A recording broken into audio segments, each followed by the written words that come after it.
Hold on a second, chat. I'm just posting the stream on Instagram and Snapchat as usual.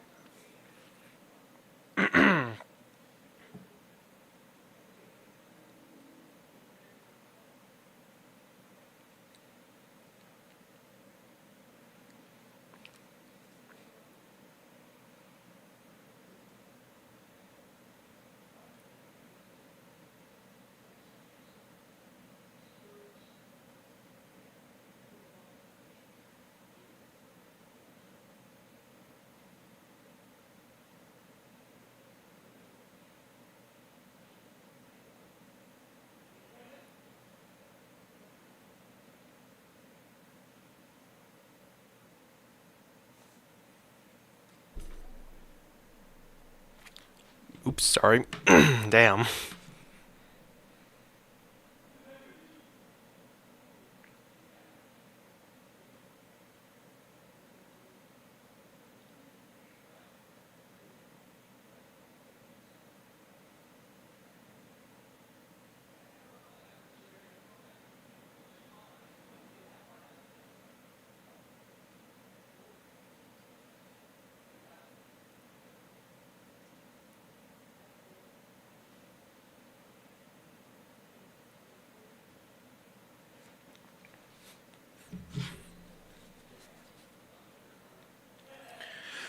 Anyway, sorry for keep you all waiting, but well, yeah, welcome to the stream. Late afternoon. Uh, it's like 6 p.m. As we're live right now. Here at Pacific time. But yeah, as you can tell, we're just doing a chill stream. I'm not really into gaming right now. We're probably gonna do some reactions. Obviously, there's not really much else. It's been a long day, somewhat, and obviously some good things are happening, especially with the things like posting short videos as usual. Channel's doing good. The second channel, the live channel. Main channel is also doing good. The Nick Avocado video is starting to pick up. Like people are actually watching it now, which is kind of a miracle. Cause seriously, I thought that video was like a failure, but nope, it actually gained traction afterwards. Like I actually thought like the YouTube gods were like giving up on me. Like I thought they're gonna leave my channel to die. The main one, but thankfully they gave it a second chance. But yeah, yeah. If Also, if you guys are wondering how I'm posting on Rumble and YouTube on the live channels, like how am I doing content even though I'm not even live? Well, it turns out I'm actually doing live streams on the main Rumble channel. Tom the TV on Rumble. So if you guys so I would recommend make you guys follow on my main Rumble channel because hey, like me, I'm not live like on Twitch, Kick, or YouTube, but I'm probably live on Rumble like exclusively. Obviously, I have no contract with Rumble, but like I don't know, I just like the platform and I think it's fantastic. So occasionally I'll do some exclusive streams there, just to chill out and do some content that obviously cannot work on other platforms. But anyways, enough talk. Let's actually get into some reactions because I don't want to keep you guys waiting for too long. Just gotta make sure everything's all good. Okay, yep, we're good. So let me just get the output on here and then switch over to here. Yep. So let's see what we can find. Oh yeah, there was actually this one video I was trying to watch, but I never just got around to doing it, so I guess we might as well. It's from the actual Justice Warrior. I heard of him before. And before you ask, no, he's not an SJW. God, now. Let's see if I can find the video. Because I saw from like Turkey Tom, like he did like a stream reacting to it. So let's see if I can find the video. And it had to do with like Hassan Piker, the biggest piece of shit. There it is, look. Cenk's nephew cries about bias ranking. Greetings and salutations. Hold on. So yeah, if you guys don't know, apparently as a way to like insult Hassan, people like Actual Justice Warrior, they call Hassan Piker Cenk Uyghur's nephew because well he is his nephew, so obviously why not call him his nephew? Because well Hassan and Cenk Uyghur, they're actually like family. But obviously for a lot of, I'm not sure like is Cenk Uyghur or some who's considered like the Alex Jones of the left? Is it Cenk Uyghur or is it Hassan Piker? Because I think it's Hassan. Because obviously no one really watches the Young Turks. No offense to people who are, watching the stream and actually like the Young Turks, but Hassan's like a lot bigger than them, but at the same time though, they're not that great in my opinion. Anyways, enough talk. Let's actually get into this video. Loyal viewers of this channel, my name is Sean, and I often find myself asking myself why we love fail videos so much. Is it because we are all secretly deep down cynical animals that just love to delight in the suffering of others?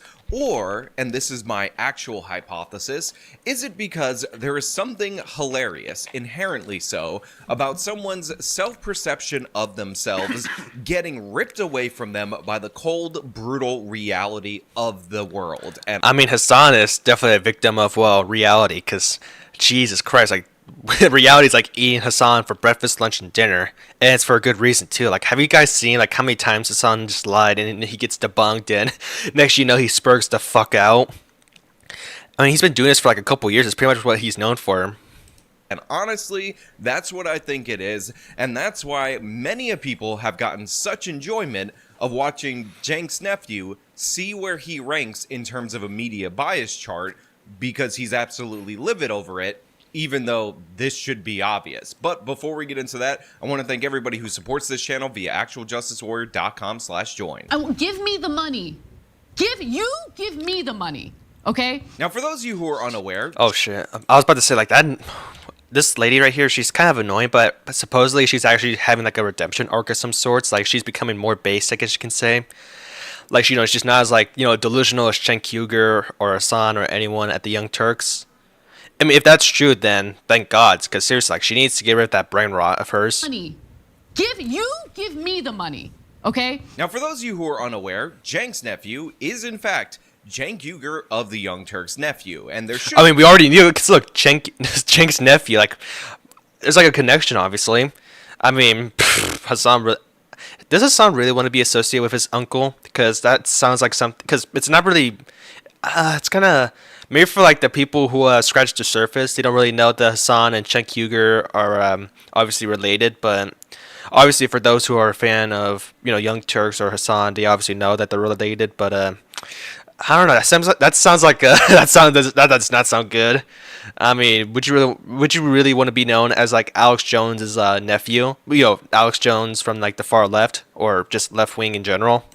Be no additional clarification needed, but maybe it would help you guys to understand that he actually does his own Twitch stream where he presents himself as this amazing fight against the machine type of person. So when he hears on his own channel from his audience that he is ranked below Joe Rogan in terms of trustworthiness, somebody that he goes after routinely, that is obviously going to pique his interest. That is obviously going to bother him. But when he pulls up this chart, he is aghast. And honestly, it's hilarious. Apparently, Joe Rogan is more reliable. Oh, this is actually a lot more funny because he's actually at the DNC. I'm surprised they actually got him like a place at the DNC to like do a live stream. Because I thought he was like one of those like low tier leftists. Like I mean, obviously he's big in some way, but I didn't think he was so big enough to like get a position or at least like a spot on the DNC. Like obviously he's not speaking because well, he's just too insane for them. But I didn't know that he could. I mean, I'm not jealous or anything because well, thank God I'm not there. And I wonder how it's like, you know, for everyone at the DNC to just see Hassan just around them. I bet they're gonna be like, oh fuck, not this dude. You know, not this lunatic. New? What is this? Hold on. The new media bias thing came out. Is this for real? Wait, what? There's no way, dude. There is no f***ing way. Now, to quote the great Anna Kasparian, my literal bestie, it's real. It's real, guys. It's real. Oh my God. Yeah, look, there's Joe Rogan right there. Barstool Sports, well, they're mostly sports, so it's whatever. Yeah, there's Lex Friedman, MSN, Piers Morgan, or no, that's not Piers Morgan. It's obviously, but yeah, look, there's a sun right here, and Joe Rogan's like a bit, like right here, like he's a bit on top a bit. You know what I'm saying, chat? He's like around, yeah, like around here or so. Hassan's like down here. Holy shit. And Barstool, well, it's whatever, because, well, they're mostly obviously a sports company, so why should it matter if they're biased or not? Okay, maybe for, like, sports, but for politics, they're not really into that stuff. Oh, what else is here? Rolling Stone, well, yeah, there's definitely, a bit more left. Daily Dot, yeah, maybe like around here or so. I mean, it's pretty accurate. A lot more accurate than what Hassan believes. Cause come on, like the dude, like didn't he like platform like a terrorist or some sorts, like a Houthi, like a someone, like a group of people that like hijacked boats or ship containers like in the Middle East. Like yeah, he's definitely like completely biased, like just misinformation at that point. Like he tried to be friendly with a terrorist. That's just not a good look. Contains misleading info. So first of all, I think it is important for everybody out there in the audience to understand that contains misleading info actually is soft pedaling it when you don't realize the context in which that was framed. I actually have the chart from August 2024 from this organization that is ranking media bias, and the categories are as follows. Thorough fact. Okay, here it is. Let me just full screen for this one. So look at that. Leading misinfo. Contains inaccurate or fabricated info, which means a lot of crowd there. I thought he's going to be like a bit more up, like around here, in my opinion. But obviously, for some people, he's like a comedy show, so it's like whatever. They're making jokes about, what. So it's whatever, I guess you can say, because, well, if they're making up information, supposedly, then, well, it's probably like jokes. Tucker, he's pretty big. I was expecting him to be like a bit, maybe like selective, I guess you can say, as well. I don't know how you say this guy's name. He's like a big guy on Rumble, so it makes sense, somewhat. Even though I don't know, I'm not sure. I don't really watch this guy's show, but I have to wait and see. I don't know. Infowars, well, kind of makes sense. There's Joe Rogan right here. Selective, incomplete, unfair propaganda or other issues. Well, it's just a podcast. Like he's just having conversations with people that he's already having on, like whoever. So I don't know why they're saying that that he's being selective and he's unfair and it's propaganda when it's just him having actual conversations, like being human.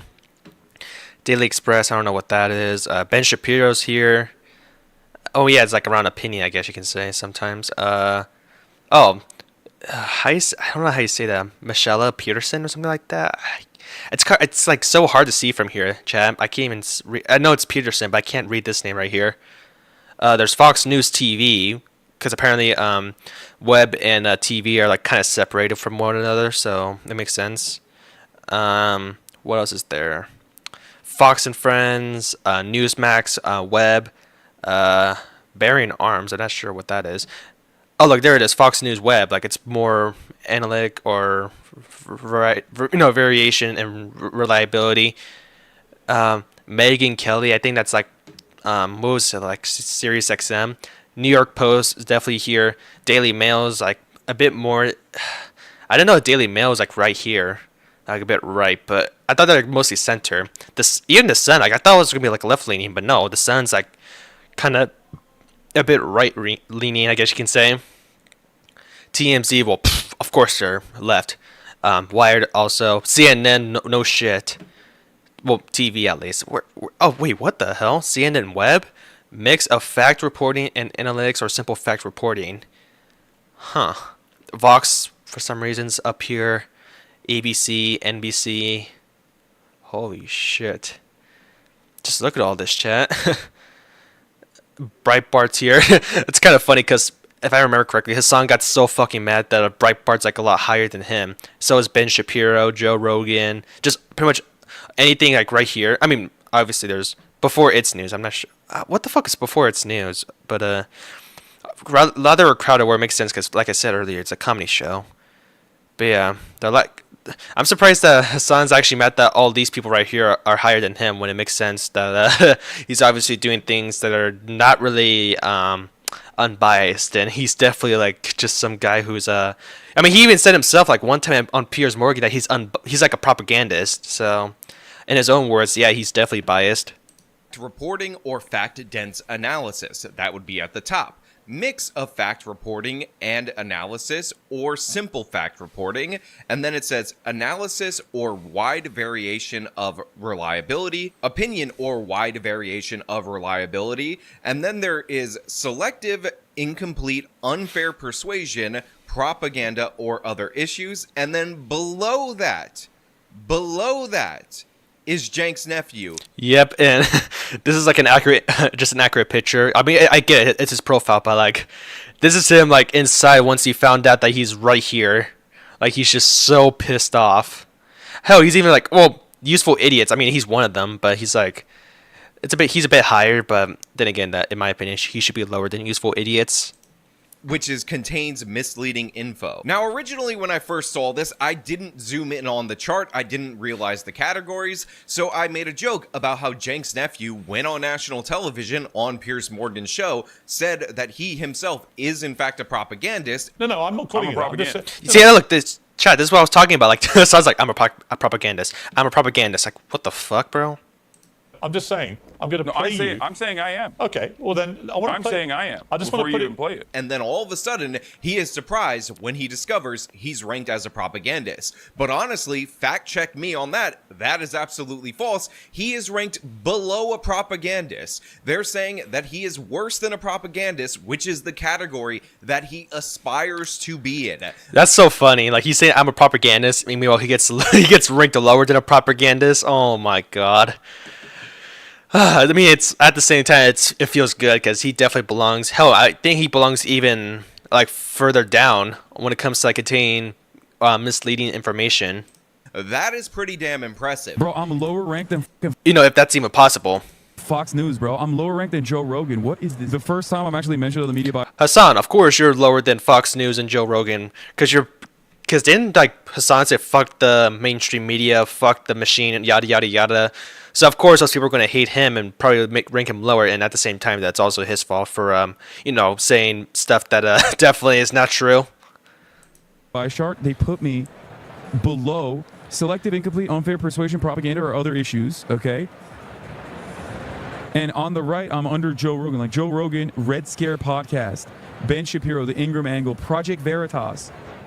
Project Veritas. You know that has got to sting. You know that has got to bother Jenks' nephew, because Jenks' nephew goes out of his way to criticize the reporting or the analysis or the conversations that all of these people he just named has, and for him to be ranked below them, that's gotta hurt. For him to not even make the propagandist category has got to really be annoying. And the funny thing about this is that Joe Rogan is not even trying to be a fact-based media reporter or anything like that. No, Joe Rogan, he just has a podcast where he just talks with people, close friends, random strangers. Well, not just random strangers, but like, big celebrities and, all this stuff. Like, why should he care if it's facts or not? I mean, maybe in some cases, but like, I don't know. Like, it's not really his job about, reporting the stuff and making sure it's accurate or not. I mean, he's like a normal human being, like, just like everyone. Like, we're all human and we're not perfect. I mean, he's one of them. He's a perfect example of that. Like, he's just doing whatever he's doing. Like, and it's a thing he likes to do as well. Like, he's enjoying what he likes to do. So why should he, be someone who should just report the news and see if it's accurate or not and debate others if they're wrong? I mean, sometimes he does that if they're kind of crazy in some way, but I mean, I don't know. That's just what I believe. It's just kind of dumb for someone to think that Joe Rogan should should just turn his podcast into like a news station of some sort, like a news podcast. He just has a really popular podcast, has guests on that podcast, listens to what they say, pushes back actually a lot more than some other people who consider themselves to be legitimate media pundits. And Joe Rogan, not even trying, is above Jenks' nephew. Joe Rogan, who Jenks' nephew has made it his business to cry about consistently on his live streams, is above him, and that really annoys him. I mean, it's kind of funny because, Hassan is like trying desperately to, well, no, he is trying, not desperately because, well, he is trying hard because, well, he's not trying to be desperate or anything, but like he's trying to like make sure he's a propagandist and all that stuff, make sure he's pretty much in the wrong side, quote unquote, because he thinks that when he's on the wrong side, he thinks he's on the right side because, the machine thinks that his side is wrong, but in reality, it's obviously wrong. Like, this dude is trying his absolute best to make sure that he owns, well, everyone, like the establishment and all that stuff. But in my opinion, he's pretty much an example of someone who is definitely for the establishment. But I don't know. Maybe that's me acting crazy. But Joe Rogan, like, that dude's not even, like I said earlier, like, he's not even trying to do all that stuff. And it's just kind of funny how he ranks higher even though he doesn't even try it at all. rank higher, as in like ranking higher than Hassan. Veritas, also hilarious. I mean, come on. Does not get any worse than this. I am the equivalent of InfoWars. Well, actually, it could get worse. Wait a minute. This may sound autistic, chat, but yeah, he's pretty much is like the equivalent of InfoWars. Oh my god, like InfoWars for like far right people, he's like for the far left. Holy shit. Okay, that's actually I mean it's accurate. Like I mean he is pretty much the equivalent of InfoWars for the left, so it makes sense. I mean then like I said, there's Tucker and Louder, Crowder, and they're like lower than Hassan, but it's whatever. Especially like I said, Crowder, he's just a comedy show. Worse than this, because Jenk's nephew is in and around the same level as Alex Jones's Infowars.com. Jenk's nephew, Mr. I'm better at challenging the establishment than anyone. I'm giving you the real info from the left wing. I'm pushing my agenda, is ranked in and around the same level as Infowars. Now, to be clear, I'm not 100% sure, based on this chart alone, if Jenk's nephew ranks slightly above Infowars or slightly below. It's hard to. I mean, maybe I guess you could say it's a bit higher, but it kind of looks like they're like pretty much at like the same length. You know what I'm saying? Like they're neck to neck, chat. You guys get what I mean? I mean, kind of depends on the icon. Like maybe he's lower than Infowars.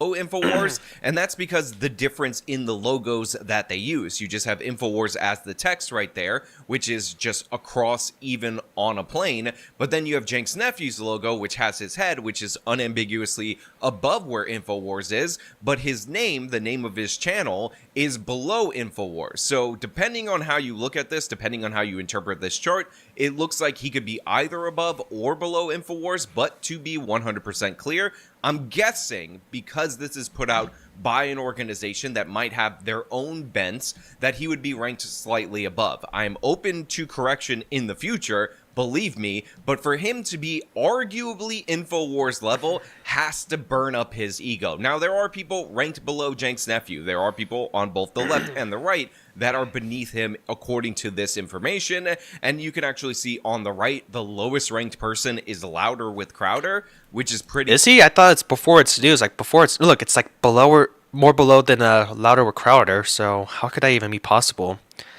Unless like when it's like leaning a bit, I guess because it's leaning a bit more to the right than before it's news, maybe that's why it's ranked lower than everything else. Maybe that's the case. This is kind of strange in some cases. Like, you get what I mean, Chad? Like, what the hell?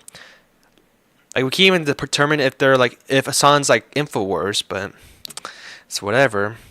I guess that's debatable. Like, who's more biased and what's more, right leaning? Before it's news or Louder with Crowder? Bad, and honestly, I wasn't even expecting him to be there, even though Crowder does an opinion show. But Steven would argue... Oh, that's another thing too. Like, not only is Louder Crowder just comedy, but it's also like opinions. So it's like whatever. So like, I mean, obviously it reports the news, but it's all opinioned. It's all like opinion fueled. You know what I'm saying, chat? So obviously, you can have your own opinion, but obviously you could still watch Louder Crowder, but it's like him making jokes or having his opinion and yada yada yada. I'm basically repeating myself like 3 or 4 times now. That he's trying to do a comedy show, so he's not trying to be ranked as the most factual based or anything like that. But again, that is open to you guys for interpretation. Hey guys, Editing Sean here, and if you look at this chart close enough, you'll realize that Steven Crowder is not the lowest. He's actually the second lowest on this chart. Before It's News is right beneath him, so my apologies for that. Take everything I said about him being the lowest and apply it to second lowest. I guess I am sort of correct, but still, like, it looks like Louder Crowder is like a bit more right leaning than Before It's News. Like, you can see like the tiny like pixels right here, chat. Like, hold on, let me zoom in for this. Like, yeah, like right here. Unless it's just his, his icon right here, like just being placed there, and it's that big. I don't know. Maybe I'm just looking too deep into it. Take this whole chart with a grain of salt if you would like, but the point is, Jank's nephew don't like it, and in response to the fact that he is ranked this low on this chart, he decides to live up to his status and throw out an unverified conspiracy theory on why he's ranked so low. Like, this has got to be a fucking DGG guy who wrote this list, I assume. You know, Oh my god. Oh yeah, I forgot. Because, you know, Destiny and Hassan, obviously they have bad blood. Bro, how come the first thing that Hassan thinks of is just DGG, which is like, because I think that's what, you know, his Destiny's fans call themselves, DGG. You know, because that's pretty much his website, you know, destiny.gg. Obviously, I'm not saying that because I'm being paid to say that, but I don't know. Like, why does Hassan think it's automatically DGG? Like, why not just think, oh, maybe this is actually like a company? Because, you know, Hassan's definitely the type of guy to say, oh, this is a corporation that's trying to, you know, slander me and all this stuff. Like, I don't know. Like, this dude's like I mean, you can just tell, like, he's coping so hard. Like, he's trying to figure out who to blame and, you know, see which one would actually respond to him and say it's actually true. Like, you can just tell, like, he's like desperate right now. He's trying to grab onto something, but he can't because it's actually true. It's facts. I actually thought for a second, maybe, just maybe, this clip was AI generated. Maybe, just maybe, Jank's nephew could not be that dumb. When it is pointed out that he is in and around the rank of InfoWars, he decides to respond to that, which again, remember, he is below a propagandist on this ranking by saying an unverified conspiracy on who might have put him there. His response to being called out for spreading bad information and unverified information and misleading information was to make up a conspiracy theory on the spot. That is what Jank's nephew did. Dog, I'm lower than Ben Shapiro, Jordan Peterson, and all of the, like, National Review, Newsmax, OAN. I'm lower than OAN. Bro, they're so crazy. Bro. Speaking of calling people crazy, Hassan, you're crazy right now for just thinking that just some Destiny fan made this. I mean, bro. No wonder why you're, like, down to contain misleading info, because that's what you're doing. You're just misleading people with this fabricated info that you just made up on the spot. Breitbart is here? New York Post and Breitbart are here? Okay, throw this fucking... Come on, dog. Throw this list in the fucking trash. What the fuck? This is the word. This list is a trash list. I mean, honestly, you just gotta love this. He is talking about all the different things that he's ranked lower than, and he's devastated by this. He's like, the first time they include me in one of these bias charts, and they didn't say that I was the greatest commentator in terms of politics ever. And again, I will just point out, Jank's nephew's lowlights are legendary. This is a guy who flat out denied that Russia would invade the Ukraine. Oh yeah, I remember that. Jesus Christ, that was... Oh man, I wonder how he feels about that now. You know, well, obviously he realized that, oh shit, I'm wrong. Because, you know, dude was basically just wanting Russia to invade Ukraine just so that way he can make content out of it. Like, he's just like, Russia, please, like, Putin, send your men over to Ukraine. I need content, okay? I need money. Because, you know, he has, like, debt to pay for his Lamborghini and his $2 million house. Oh, my God. Man, that's just a legendary Hassan moment. Just wishing for Russia to happen. You know, like the whole Russian-Ukraine war. Even said it would be his Tim Pool 49-state landslide moment if that were to occur. Then it happened. And we got a lot to talk about. I was right about Ukraine. That's right. Willie Mack, let's go. Willie Mack show. Obviously, I just like Willie Mack. Is like an amazing dude, man. Bro, he's like one of those people who made like dozens of videos on Hassan, but they're actually good. And even Hassan got so pissed at Willie Mack that he actually got into a debate, and Willie Mack just annihilated this motherfucker. Oh, man. Man, I'm just... Chat, I can't really say... Because I actually have no words on how to even express my just happiness of just watching these types of videos. Just Hassan just getting bashed on because the dude's lying. Like, he just lives off of lies. And it's just so funny just, you know, the truth to come out. And now he's just spurging now. And he can't really do anything about it because, well, people obviously like true... the truth and facts and all that stuff. So, like his narrative is basically being shattered, and he's basically like throwing stones at his glass house. It's not imminent. Oh, shock. I think maybe I'll tell my editors to do this, but I think I'll just change I'll change this every day to Ukraine has still not been invaded by Russia every day. Change it to Russia still has yet to invade Ukraine. I mean, just look at this. Like, Hassan is just so desperate for Russia to invade Ukraine. Like, I swear to God, like, he just needed some content. Like, he's that boring. Like, he just wanted a war to happen because what else can people really watch Hassan for? Nothing. I mean, maybe watch videos that he's reacting to, but he's not really reacting. So at that point, it's just him just hosting like some sort of watch party where he's not even attending it. It's just his viewers just watching videos, and he's not. And those viewers are indirectly supporting the video because I don't know. For those people, I think it's just better to watch the video itself other than just watch Hassan's stream so you can watch the video. That's how his streams are, and it's so boring and it's just so dog shit. I mean, I'm reacting myself, but like at least I'm actually commentating and I'm giving my thoughts on it. Unlike Hassan, he usually just gets up or he just eats. Like, that's just not content right there, and it's just not even reactions. It's pretty much stealing content. I mean, it's already been, debacle like God knows how many times, and Hassan's just the type of guy to make sure that copyright is no longer a thing because he wants to keep stealing content. But I just had to say it because I don't know. Just watching these Hassan videos, I just want to give all my thoughts on Hassan just onto you guys. Like, that's, I just want to just express how much I just hate this guy so much. Like, I hate him to my very core.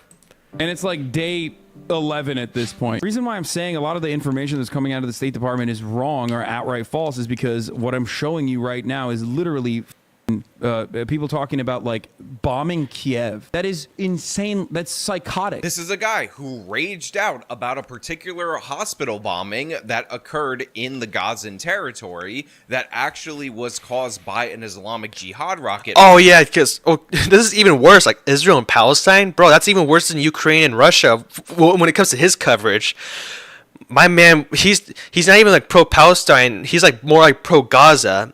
Or not pro-Gaza, like pro-Hamas, like pretty much a terrorist. Like, he pretty much supports the terrorists over the people. Like, that's just not even a good look. No wonder why he's, like, misleading info, because he's just misleading people by supporting the terrorists instead of, well, at least the people. But this dude is just so desperate to, like, somehow own the establishment and all this stuff by supporting terrorists. That would probably kill him, too. Malfunctioning, and he not only banned the person who said that this was actually not Israel who did this particular bombing. IDF didn't bomb the hospital. Change title. IDF didn't bomb the hospital. Yes, it did. Yes, it did. Oh, this is also so dumb. Like, obviously, it's well known now that obviously Israel did not bomb that hospital in Gaza, but Hassan is just so desperate to like just say, no, it's actually the IDF. It's the IDF, guys. It's the IDF. They're so evil. They're genocidal. Oh, yeah. And then this guy's like, hey, that's not true at all. Change the title because that's just full on just misinfo. And he's like, yes, it did. Yes, they absolutely fucking did. I mean, bro, this is just so mad. Like, this is like propaganda. I am just so pissed off by this guy. Like, I'm losing my words. Like, I've already said everything that other people have said about this dude, and it has to be said again. Because this dude cannot stop lying. He's just repeating himself over and over again. It's like the Hassan Piker, cycle. Yes, it fucking did. And his source is right here when it comes to like the IDF bombing the hospital. It's tweets. Like, Twitter has like some interesting stuff. Like, we all use Twitter and Instagram for news, but like, this dude's like using like low-hanging fruit, like low-hanging accounts just to actually report the news. Like, who the fuck are those guys? You may never know if they're actually propagandists or they're spreading misinformation. You fucking piece of shit. Yes, it absolutely did. Fuck you. Fuck you. You genocidal scumbag. You have no dignity. You do not have an ounce of dignity inside of your soul. But yeah, that's like basically his excuse when it comes to like deflecting against misinformation. Like, he's like telling people that said that he's wrong. He calls them genocidal freaks. Oh my god, this dude, man. No wonder why people from pro-Palestine hate him so much, because this dude's like full on supporting terrorist groups. Like, at least people from pro-Palestine actually don't support terrorism, but this dude does, and he's pretty much giving them a bad reputation. And he started talking about how he knew what give bad reputation for the people who support Palestine. Not because obviously the Hamas, obviously they have a bad rep, so it doesn't matter. JDAM was, just based on hearing it, even though this guy has no military experience at all whatsoever. They do not. They do have rockets. And sometimes there are failed launches. But a failed launch on a fucking rocket is not going to be able to destroy an entire hospital. They do not have the firepower capabilities of destroying an entire fucking hospital. So even from an immediate assessment, that is unimaginable. Okay, I'm going to put this side by side. I want you to fucking understand something, okay?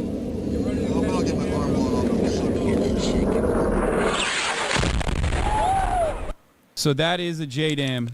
Oh yeah, this shit still, bro. This dude had. How the hell does he know about missiles? Was he like one of the people who was there just building the bombs and missiles and then just launching them into like random places?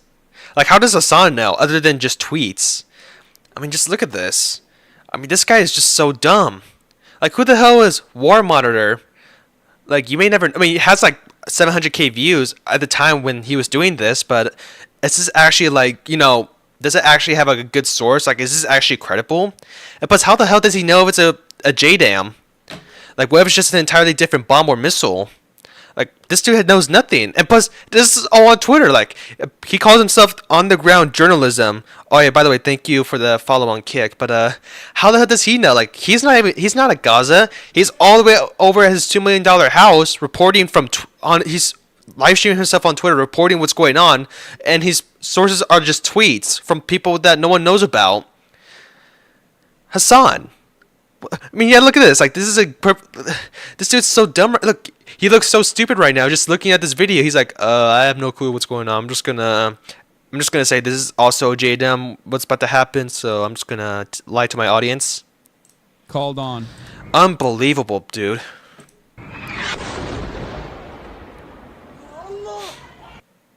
Do you think that seems similar to one another? I mean, how can we even tell? Like, that's from far away. I mean, they may sound similar, but like, bombs sound the same. Well, most bombs at least sound the same when they explode, obviously. This dude, man, I'm just getting sick of his lies. Also, not a ballistic trajectory expert, but that JDAM came from super high up. If you look at the actual confirmed video of the bombing, you know that neither of these parties have the capability of dropping a bomb like this on themselves, even by accident or deliberately. They do not have this capability. You have no evidence. Stop concluding. What is this? Well, first off, obviously, I'm not agreeing with Hassan on this, but like, how the hell is this even evidence? It's just a video. Like, it captured the bomb obviously hitting and exploding, but we don't really see, the bomb itself, and it's from far away as well. Like, how the hell could this be even evidence? What am I looking at? What am I looking at? And plus, Hassan, whenever he sees like a video that something like this, he's automatically just going to jump into conclusions instead of like digging deeper into this. But I mean, then again, though, he probably does that because we realize that he's wrong and he's just doing whatever it takes to fabricate a lie, because that's all he can do. He could just lie, because if he tells the truth, then he's just gonna be known as a liar forever, and that's not going to give him a good credibility as a journalist. Journalist. With my own two eyes. What are you looking at? I have no evidence? Don't believe your fuck. What do you mean?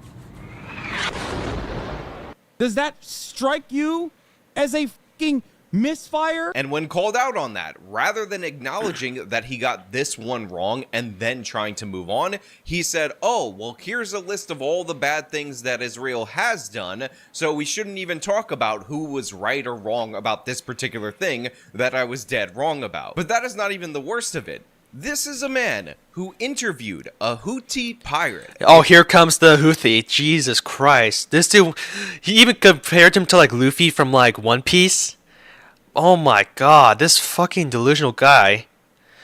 I mean, this dude I swear to God, like, Hassan's gonna get probably killed if he continues to like try to, associate with people like the Houthis. Like, obviously those people don't like Hassan. Like, they're just doing it because, they just want to spread messages and just treat him like a dumbass, because in their eyes, Hassan's one of those dumbasses.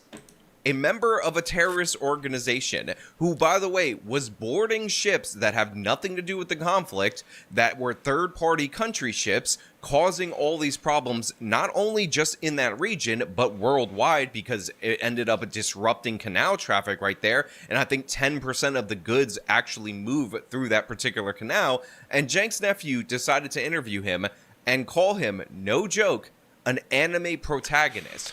Luffy from One Piece. Yeah, like what the fuck was that? Hassan. I mean, he's already supporting Hamas, but like even the Houthis, like Jesus Christ. I mean, the Houthis even want like death to America, like where he's at right now. Like he's living here in America, and the Houthis, like this guy, they want America dead. Bro, he wants the Houthis to kill people like him. Oh my, this fucking dumbass, man. Oh my god. Oh man. Chat, I am actually losing my mind just, Hassan just being a fucking idiot and just lying, and I have to like debunk everything because obviously your brain's gonna melt from everything because this dude's brain is already mush, but the more he continues to lie and the more you have to debunk it, your brain's gonna start hurting. Like I'm already having a headache from this. Okay, this is a stupid question. Okay, you can preface it with that. Does he know what One Piece is?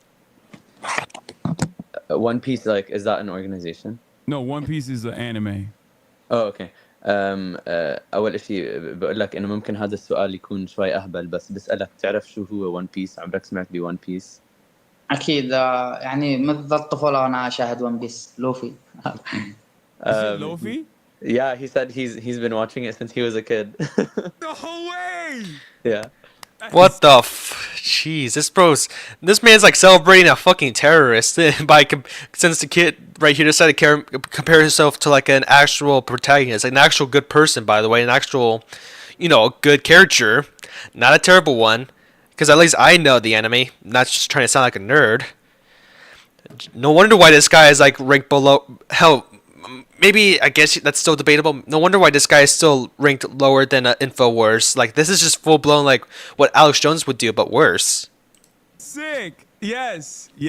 That's fire. That's so fire. Oh my god, dude. We think the Houthis, Ansar Allah, is doing what Luffy would do. You should tell him that. بقول لك حسن انه Now look, it's one thing to do all that stuff. It's one thing to make your stream about all this different lefty propaganda, be anti-Western in every regard, call yourself a propagandist and all that. But it's another thing to do all of that, engage in all those actions, say that you're a propagandist for your side, say that it's okay to lie in order to boost your side, and then turn around and be upset when you're ranked incredibly low behind people who at least are trying to state facts before they give their opinion. Yeah, Hassan, when you're just like so freaked out that somehow you're ranked lower than Infowars, how about you think about the Houthis, Gaza, like the whole missile strike supposedly that was caused by the IDF, which is not true. Obviously, like everyone, even like mainstream IDF and not Gaza, even Hamas, as far as I know, even confirmed that hey, it was actually our mistake. Like Hamas basically admitted that they were the ones who caused that missile to land near the hospital. Like it was their mistake. And even think about what happened with Russia and Ukraine. Yeah, how about you realize that all those things that you lied about, obviously those are the contributors to why you're labeled even worse than Infowars when it comes to like misinformation and bias. And this is like, the biggest political streamer. Man, that's so pathetic. Like, why? It's actually so pathetic. I can't even say it now because I'm actually lost for words. Like, why is this dude considered the biggest streamer when he's out here just lying even more than Infowars and all these other, like left and right, like media outlets? Like, that's just so fucking weird. And it's it's also disappointing and sad, but well, it's all of our fault, and also Twitch for supporting someone like Hassan, platform. Well, I don't want him deplatformed, but like obviously Twitch is like promoting him, and also Pokimane, not XQC as far as I know, but like all these other people, man, fucking idiots. That seems to be absolute madness, and that's what makes this so funny. Alex Jones, crazy person, but if you gave him this chart, you showed him where his website was ranked, he might say, I should be ranked higher, and, you know, establishment is coming after him, or whatever he says, but he wouldn't be surprised that he was ranked there. He wouldn't be shocked that he was ranked there. He would understand that, of course, he would be ranked there. That is just reality. He'd start talking about how we have all the documents and all that. But again, the shock on his face, the disgust on his face is hilarious. And yes, by the way, this is 100% accurate. In fact, the only thing that might be inaccurate in this particular chart is that Cenk's nephew isn't on the furthest left-right axis in terms of this particular representation. So that's like the only thing right here that I might even dispute. But yeah, you're below a propagandist. You aspire to be a propagandist and you don't even reach that. That's amazing. That is wonderful. And that is so glorious. So Cenk's nephew, from me to you, thank you so much for making me laugh this much in this particular scenario. But hey, you know what? Those are just my thoughts. I want to know what you guys think. Yep, thank you, Cenk's nephew, for making the stream entertaining and also giving me a headache. But hey, at least I managed to call you out on basically everything. And hey, at least you gave me some content. Man. Can't believe this fucking idiot even gets, you know, that many audience. I mean, no wonder why people are actually not watching him no more. Like, as far as I know, like, nobody's really watching Hasan no more, which is a good thing, because who the fuck watches him? Like, after all the lies that he spread, and especially all the meltdowns, especially recently at the DNC, because, hell, if I remember correctly, I think he got kicked out of the DNC, which is just hilarious. Like, even, like, the Democratic Party, like, the people that he supports a lot, even they don't like him. Man, that's just so funny. Man. Well, let's see what else we can find. What video should we watch now? Like, is there anything interesting now? I know we do this all the time, but it's like, well, what should we even watch? I mean, we got a lot of time, unlike yesterday or a few days ago. What could we watch? I guess we may watch I think I found a good one, Chad. Let me see. I just lost it, did I? Fuck. There it is. It's from Gamma, I think it's how you say it, or Gamma. Dr. Disrespect's response is not good. And it's from a few days ago, and obviously it's been a long time since I last talked about the Dr. Disrespect situation, so let's see how Doc responded. The Dr. Disrespect situation has got to be one of the most telling dramas in the past few months that really shows the cognitive bias in people. Recently, Dr. Disrespect returned to content creation following reports that he had messaged a minor inappropriately, and his response, while bad, still managed to convince everyone on the internet that now all of a sudden he is the victim in all of this. So for those of you who don't recall, it was around June when an ex-Twitch employee by the name of Cody Connors released information claiming that Dr. Disrespect was actually banned from Twitch for sexting a minor and attempting to meet up with them at TwitchCon. A lot of smoke came out of this, a lot of misinformation came out. There was some very shoddy journalism by a couple of reporters such as Slasher, but ultimately it came out that Dr. Disrespect did indeed talk to a minor, although he didn't specify the full extent of what actually happened in the— I mean, he tried to like edit because, well, who was gonna really of course he's gonna cover it up, like he's pretty much screwed no matter what. But yeah, man, I was so disappointed when he had made that response, because I was actually kind of hoping that he didn't do it because, well, there was no evidence. But then once he released his statement, I mean, yeah, I get it's deleted now. I'm like, yep, this dude's done. Like, it's over, okay? Like, he ain't coming back, okay? He admitted himself, unless his PR team did it. But like, whatever, he did it, and oh, GG's, okay? Like, he's done for. Get out of here, pedo. But now he came back by deleting the response, and now he's doing streams again. That's so pathetic, man. those conversations. What he did say, however, is that there was in fact an individual minor back in 2017, and he did say that he did have casual mutual conversations that leaned too much in the direction of being inappropriate sometimes. It's important to take a note of some of the things he says in these tweets, because now that he's come back and tried to issue another statement, there's a lot of inconsistencies and holes with the things that he's claiming and the things that he's saying. You didn't have any firsthand knowledge of my dispute with Twitch. You said that I got banned from Twitch because I was sexting a minor through Whisper's messages? Do you even know what the legal definition of sexting is? I do. And yeah, I used Twitch as Whispers, but trust me, I wasn't sexting anyone. Dude, you actually said that yourself on your response, remember?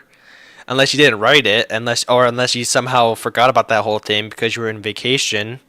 Or hell, you may just lying, because obviously that's what you're trying to do right now. You're trying to do damage control. You also said the word minor, Cody. I even made sure that word was emphasized in my statement, edited, etc., just to make sure these so-called journalists would pick up on it. And boy, oh boy, did they ever, champs.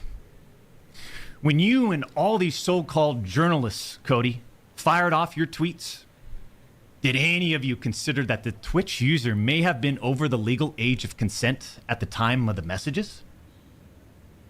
You didn't. Neither did any of these journalists, and neither did Twitch at the time of the ban. Now, to a lot of Dr. Disrespect supporters, to a lot of fans, this part right here sounded like a high IQ move, like he purposely edited so that he can trick all of these journalists into running with a... That's so fucking retarded. You're telling me that the dude purposely put in minor, and then he edited the tweet to remove it, and then he realized that everyone found out that he was trying to remove it, so he put it back in? That's not fucking high IQ. What the hell? That's just him just being caught in a lie. Like, he was trying to manipulate the whole thing by editing the whole thing in real time. But people obviously caught on because, well, Twitter has a feature where you can see like the previous version of the tweet, which is obviously unlucky for him. Dude, that's not high IQ. You basically just admitted that you sexted a minor, and then you just, well, or at least have inappropriate conversations with a minor, and then you try to, edit it out so that way you can then show that hey, like, obviously journalists are stupid, but it just makes you, in reality, makes you someone who's actually trying to cover it up. Like, you're just trying to make sure that no one can see what part you're trying to get rid of, because that made you so bad. But since Twitter can show you an earlier version of the tweet, basically the whole narrative that you're trying to make, well, obviously it collapsed on itself like pretty instantly. No wonder why you had to put in minor again, because you realized that it was stupid and it obviously exposed you big time. Story that wasn't fully credible. But the sad reality is that only a gullible, biased moron would accept such a blatantly child-level deflection. This is the type of excuse a lying child would use for their mom, like, yeah, my pants fell down while I was deleting a virus. I totally didn't do anything wrong. It's simply that bad. That's not to say that I'm accusing Dr. Disrespect of being anything. I don't think he is, at least not yet, because truthfully, this situation is incredibly murky, and there's no way to know who's being honest or who's lying, especially with the level of dishonesty both sides of this drama have exhibited. But it is to say that Dr. Disrespect is making some of the worst deflections ever for something he should approach with a lot more substantiation. Additionally, if the person was of age, if the person was of the legal age of consent, then what does that exactly entail? What exactly is Dr. Disrespect attempting to imply here? That he was talking to someone who in their state was the legal age of consent? That could mean, mind you, that a 35-year-old man was still talking to someone that isn't legally recognized as an adult. Let's draw a line in the sand real quick. In most states, the age of consent is anywhere between 16 and 18. However, nationally, and even internationally in most cases, an adult is recognized as an 18-year-old. The age of consent argument is nonsense. If you were talking to someone who was not an adult inappropriately, it is still morally incorrect regardless of legality. So using the law in an attempt to deflect is pointless to anyone who has a level of moral sentiment in their minds. So this counter that Dr. Disrespect made should not absolve him of the main questions at hand. How old was this person actually, and what type of conversations did you have? Yeah, that's the thing that he hasn't revealed yet. Like, how old is this like individual, and what were the things that they were talking about that was so inappropriate? Obviously, he's not going to really answer it if it's actually like so damaging. also tried to tell the world that I was trying to meet up with this user at TwitchCon. Let's set the record straight. I never intended to meet this user ever. We never made plans to meet at TwitchCon or anywhere else, and in fact, we never met in person ever. I did not have sexual relationships with that woman. Sorry, chat, I had to say that. I did not intend on... That's so funny. I had to do it. Oh my god. I did not intend on meeting that girl at TwitchCon. I mean, that's what basically that's what he's basically trying to do right now. He's just basically copying Bill Clinton, okay? He's trying to take notes from that guy. Bullshit accusations gave false courage to other former Twitch employees to make shit up as well. These big-time publications, these journalists, these various outlets, they report on all this based on leaks from 2 former Twitch employees, one of whom was supposedly on the trust and safety team. If these anonymous sources worked on the trust and safety team at the time of my Twitch suspension in 2020, then you would hope they would tell the truth. But apparently that's just too much to ask. If these former trust and safety team members, and by the way, I know exactly who they are, actually had firsthand knowledge, then what they conveniently left out is, 1, Twitch's trust and safety team, the same employees that decided to ban me, internally admitted that the whisper messages were not sexting. And 2, Twitch's trust and safety team, the same employees that decided to ban me, internally acknowledged that the whispers did not constitute child sexual abuse material CSAM. I'll say it again. Neither I nor the Twitch user exchanged any sexual graphic messages or images. Cody Connors and these other anonymous sources are trying to paint a picture that I was exchanging sexually explicit messages and photos with this Twitch user. That never happened. I even used the word inappropriate purposely. And look at how it was defined by everyone, champs. Huh? Including these defaming articles. I'm sorry, but mutual bantering with inappropriate jokes taken out of context should have never led to me getting banned from Twitch in the first place. The issue with this part here is that we simply don't know who's being honest. We cannot take you or these other people at face value. When you collect all of the information in the situation between your cheating scandal and being unfaithful, which happened around the same time, the editing of your tweet, the childish excuses and deflections, Connor's attempt to clout grab by using the reason you got banned in an attempt to market his band, Slasher's trashy journalism, and fake emails, between all of these things, it is incredibly difficult to determine who is being honest in all of this. Yeah, and the only one that's at least credible are the ones that are saying that, oh, Docs is obviously, the Dr. Disrespect, at least he's the one that's guilty. At least it has some credibility, at least a little bit more than, well, Doc's claims of saying that, oh, actually, I did not do anything bad with this underage person. Because, both sides, they obviously have some things in the closet, like skeletons, and just did some shady things, like Cody Connors and Slasher, trying to, make some clout off of what was going on and, just do some terrible reporting. But at least they actually have some things, and Doc's not really providing anything to deflect most of it. Where are the messages, huh? And why aren't you, really, elaborating? What were you guys talking about, you and this underage person, and how old were they? Where are those answers, huh? At least, Slasher and Cody Connors at least have some, some evidence of some sorts, and at least some claims that could be there's some things that could back up their claims, unlike Doc, who's just mostly deflecting. That's not really an answer, that's just him just trying his best to, just try to sweep it under the rug, I guess you can say. The only logical approach to this would be to release the chat logs if they're even available, but as it stands, there's just no way to take any of you at face value. As far as some of us are concerned, there is not enough here to determine which side or the other is correct, and the more you continue in this response, the worse it gets. I mean, how would each of you look if all of your private DMs, your text messages, your chats were looked at, dissected, and taken out of context by someone who's deliberately trying to find something inappropriate in those words?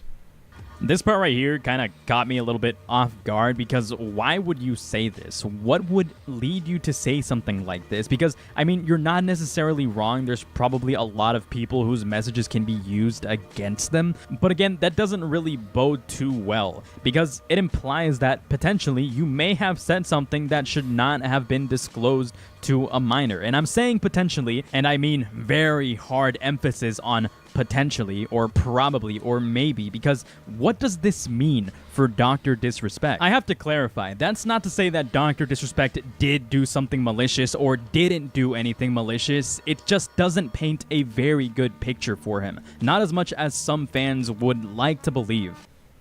And this is not a situation where a victim publicly accuses someone of wrongdoing. That never happened here. We're talking about allegations that Twitch made against me as a half-baked reason for justifying their actions of suspending and shutting down my channel. Allegations that Twitch made without even a legal analysis of whether the whisper messages were legal! The language that he uses here also piques my curiosity because he emphasizes legality of the Twitch messages. If one of your main complaints is that Twitch didn't investigate the legality of the messages exchanged between you and that user, does that mean that there could have potentially been something inappropriate that Twitch maybe didn't approve of you having with another person? And I'm not saying, again, that he did or didn't. It just doesn't really show too much or say too much in regards to how clean you actually are. It's just saying that there wasn't enough investigation to conclude the illegality of something based on the claims of sexual interactions with a minor. On June 21st, 2020, my ex-Twitch partner... What the hell? Oh, sorry, Chad. I thought I... Wait, hold on. Be right back.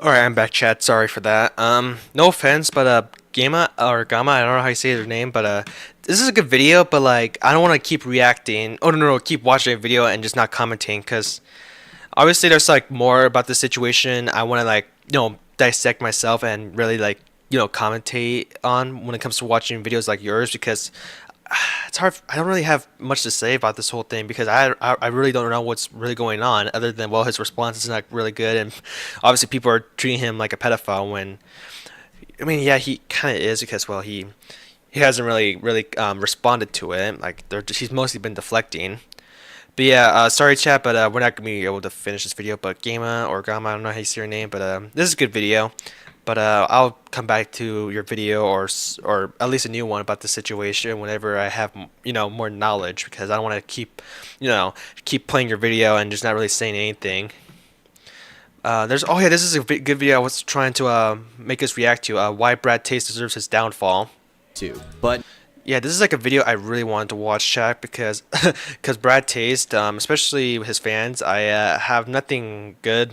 Like, there's nothing good between us, or at least mostly as fans, because, I made a video about Brad Taste, and I got a lot of dislikes because people were saying that I was being too harsh on Brad Taste, or I was, like, agreeing with him too much. But, like, bro, I don't really like this guy. Like, why the fuck are you guys hating on me? Like, I'm pretty much on your guys' side in a lot of ways, because I think this guy's pathetic. Like, he keeps flip-flopping. Like, he's pretty much running around in circles. Like, he has no clue what he's doing. Like, he's like a headless chicken. But anyways, enough talking. Let's actually get into the video. From Tom Dark.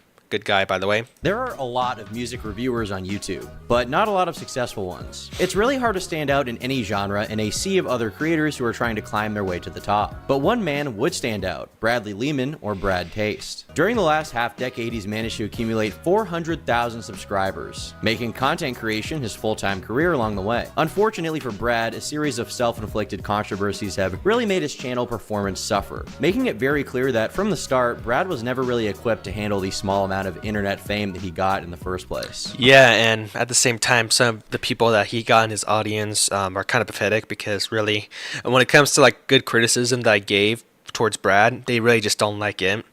Like, what the hell, man? Like, I'm not really. Here's the thing, I really want Brad to like be good in the end, but like this dude like needs to like make himself good, but he's not really doing that. And people apparently, like his fans, are just saying, "Oh, why the hell are you attacking Brad? He's not doing anything wrong." Like, what the fuck? Like, this dude's obviously doing something wrong, and I want him to like fix his problems, but he's not doing that. So, I don't know. Just this whole thing is pathetic. I mean, I'm just probably like mad that I got a lot of dislikes on my Brad Taste video. It could be that, or I'm just, like I said, like maybe his fans are just being pathetic. I, under no circumstance, can listen to this album right now because I am not safe in my own home, and I really can't describe much else. This is the story of the rise and fall of Brad Taste.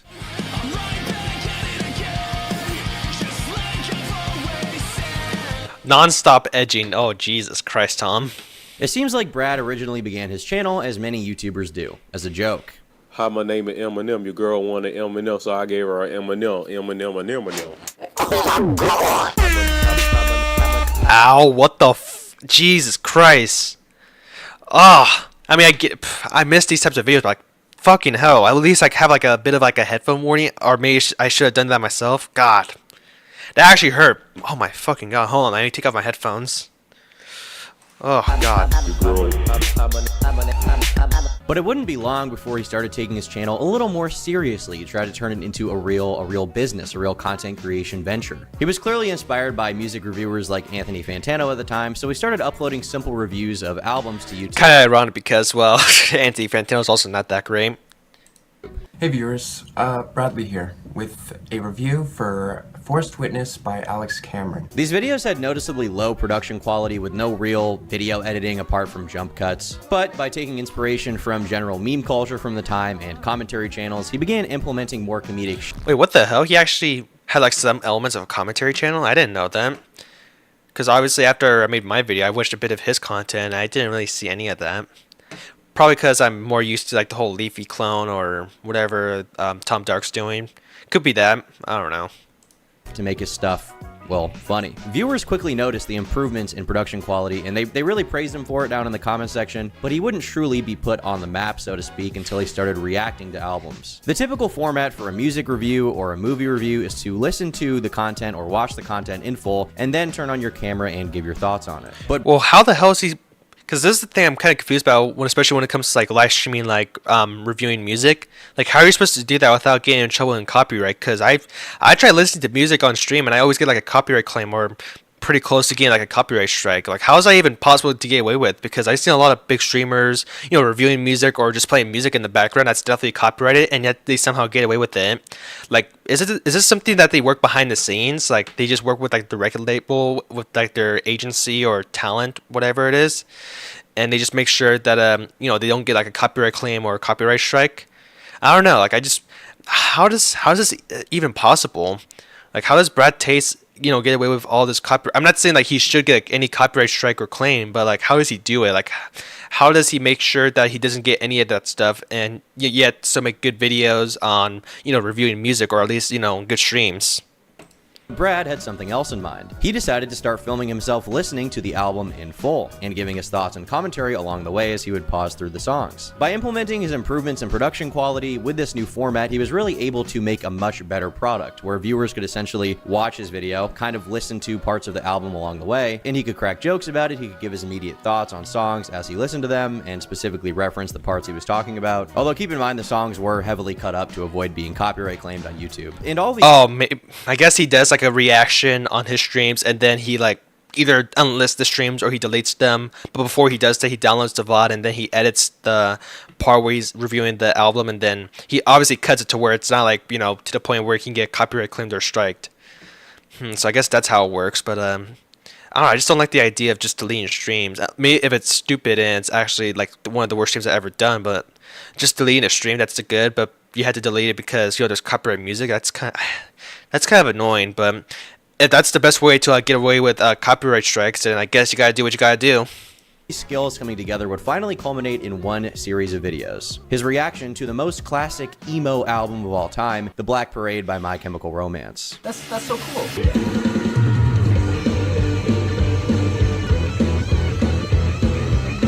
And people loved this video, including me. This is how I originally found out about Brad's content, and I was like, hey, that's a good video. I like it. Subscribe! And keep in mind, this video actually blew up before the whole emo revival happened around 2020, where everyone was rediscovering these bands and younger people were getting into early 2000s rock for the first time. This is way before that, and despite that, the video blew up at a time. Ironic in 2020 because what happened.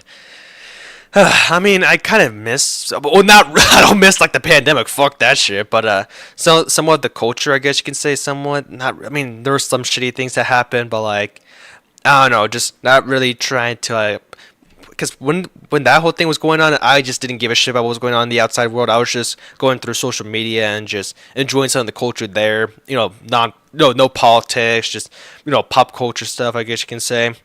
And it was pretty good, and now everything's all gone down to shit, so yeah, it's kind of disappointing.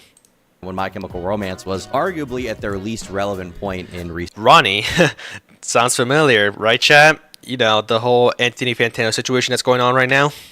Memory. And his first part of that series is... Oh yeah, because I forgot, hopefully Turkey Tom or Tom Dark, talks about what happens, because I don't know, just watching, I don't know, that current situation has a bit of a reminder for Brad Taste, and I hope that I mean it is important, so I bet Tom's going to obviously include it, but let's just hope he actually does, because it's going to be important, especially for what's going on now.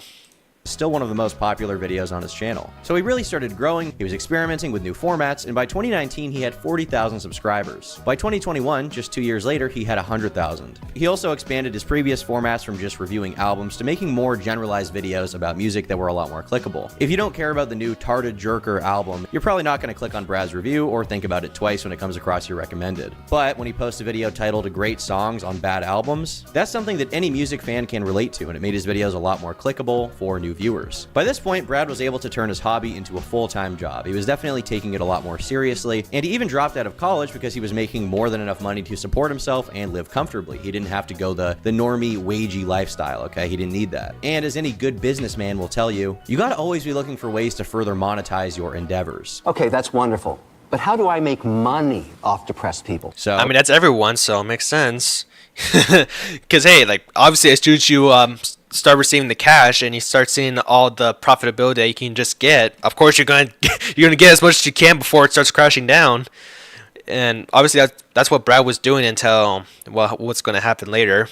He started live streaming. People who start off streaming with no prior audience are usually going to have a really bad time and probably give up pretty quick because they get stuck in this hell of 1 or 2 people maybe watching their shit, if even that. Streaming for days, months, years, sitting in your bedroom alone, shouting into the void and hoping that someone will stumble onto your shit and like it enough to stick around. But streaming when you already do have a following from videos you've made, in theory, should be a lot easier. But a lot of people don't make this transition well because if your viewers didn't subscribe for streams, then it's going to be really difficult to convert your regular subscribers into people who actually want to see you live stream, especially if you're not good at it. But Brad, thankfully, was actually pretty good. He gave interesting commentary on the music he listened to, he cracked jokes, he constantly interacted with chat, which is great to make the viewers feel involved in the content that they're watching. I mean, that's the main appeal of live streaming, right? You get to interact with the actual creator and type to them and see them read your and be like, oh, I think this about that.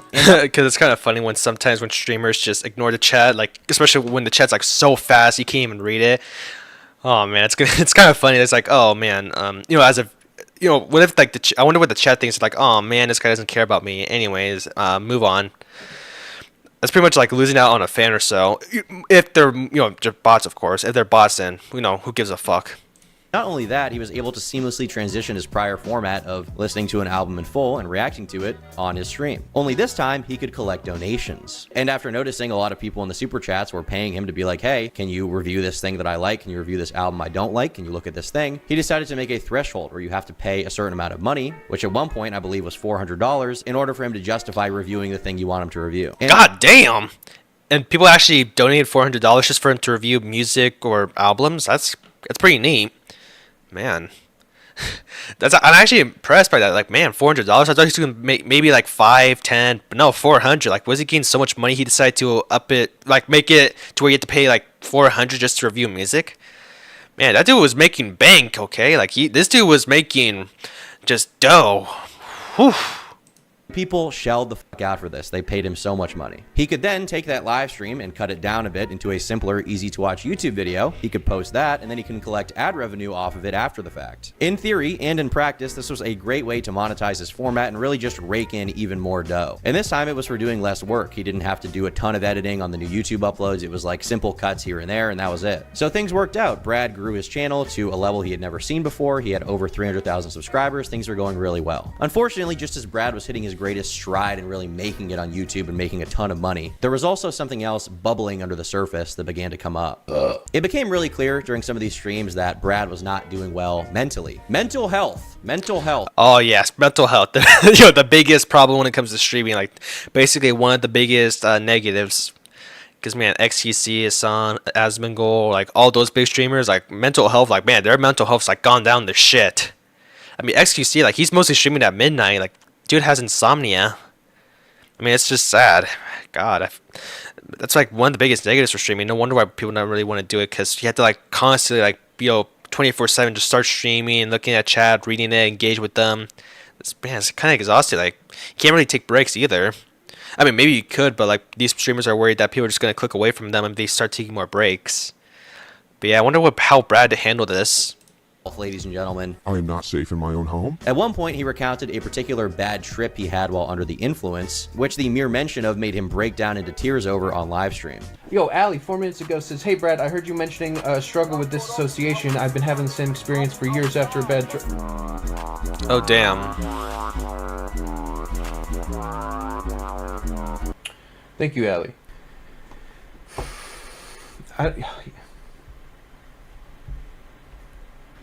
No, I appreciate that. It's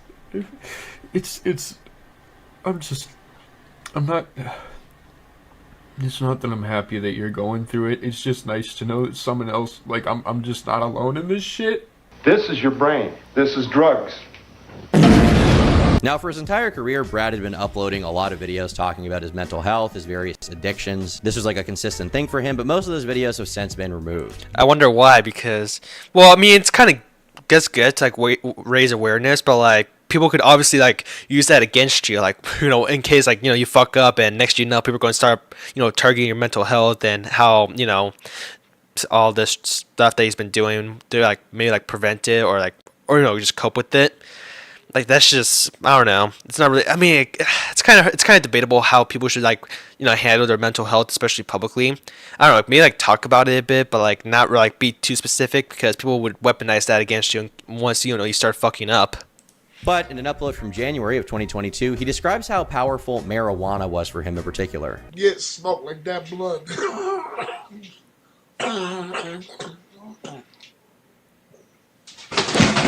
God damn! He claimed that it took control over his life for some time, to the point that he felt isolated from everyone else. He pushed them all away, and he didn't really care about anything or anyone. Even after 5 months of being clean, as of him posting this video, he still thought about it every single day. But this was not the only addiction that had a serious grip on his life. My real drug of choice was video games. Ever since I discovered them, it felt like the real world didn't actually matter. It felt like living didn't actually matter. Because this thing existed that I could do for an infinite amount of time, never get tired of it, always feel stimulated, and it's a safe place that I could always go to. Before, when he was in high school or college, he had set in stone responsibilities to adhere to. He wasn't able to just succumb to these addictions, right? He could suppress them because he had his teacher being like, you need to do this assignment. He had his parents breathing down his neck being like, Brad, get off the silly Fortnite. It's time to do your math homework. But now that he was a YouTuber, he had no official boss to report to. He didn't have a time he needed to wake up or a time he needed to go to bed. As long as he was making enough content to make ends meet, theoretically he could do whatever he wanted. So he started wasting more and more of his time on video games and drugs as escapism. Now I know. Oof. I mean, for well, obviously, don't play too many video games to the point where reality doesn't exist. But like, if you can like somehow be successful as like a video game streamer as well, not just like you're reviewing music and all that stuff and be funny, then I guess that's a bit of a positive. But like the drugs, God, because you have mental health and drugs, and since he's a streamer full time, he it basically consumed him, like the drugs and all the problems mentally that he has.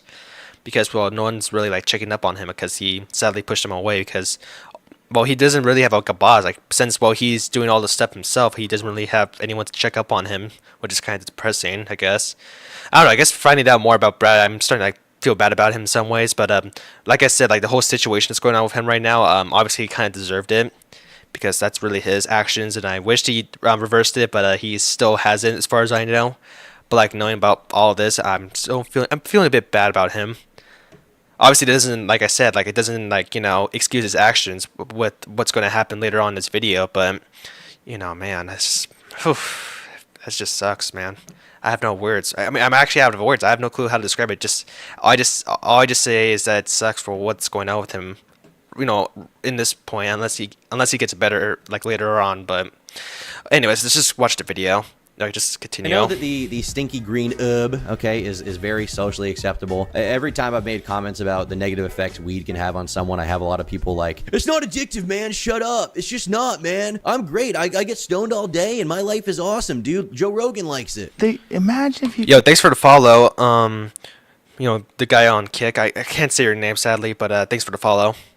Gave a white supremacist 5-MeO DMT. And then you're also going to have people in the comments thinking, Brad, video game addiction? What a joke. But I would argue that anything can be addictive, and there are probably a lot of people out there who are addicted to both of these things and are completely unaware of it because it's so societally acceptable to spend all day playing video games and smoking weed. In my opinion, anything that you sink time, energy, and money into consistently, despite its clear detriment to your well-being and your success, is an addiction. In small doses, anything can be fine, of course, but for Brad, it wasn't just a small dose. Spending 4 or 5 hours in front of a screen watching gaming content, playing games was normal, and I didn't see anything wrong with it. In fact, it was so normal that when I was trying to figure out my life, I just was like, I need this. This keeps me sane. I can't get rid of this. I can't change this. This can't actually be the problem. These addictions were so bad that Brad had stopped caring about the passion that made him a self-employed creator in the first place, music. But Brad was determined to improve his life, to work on these addictions, and to put an end to it, so he stopped smoking. He also set a big limit on himself for the time per day he could spend playing games, which is also something that he would only allow himself to do after all of his work for the day was already done. Okay, that's good. Hell yeah. Make sure you put some limits, okay? Some safeguards. Good change. Finally sobering up.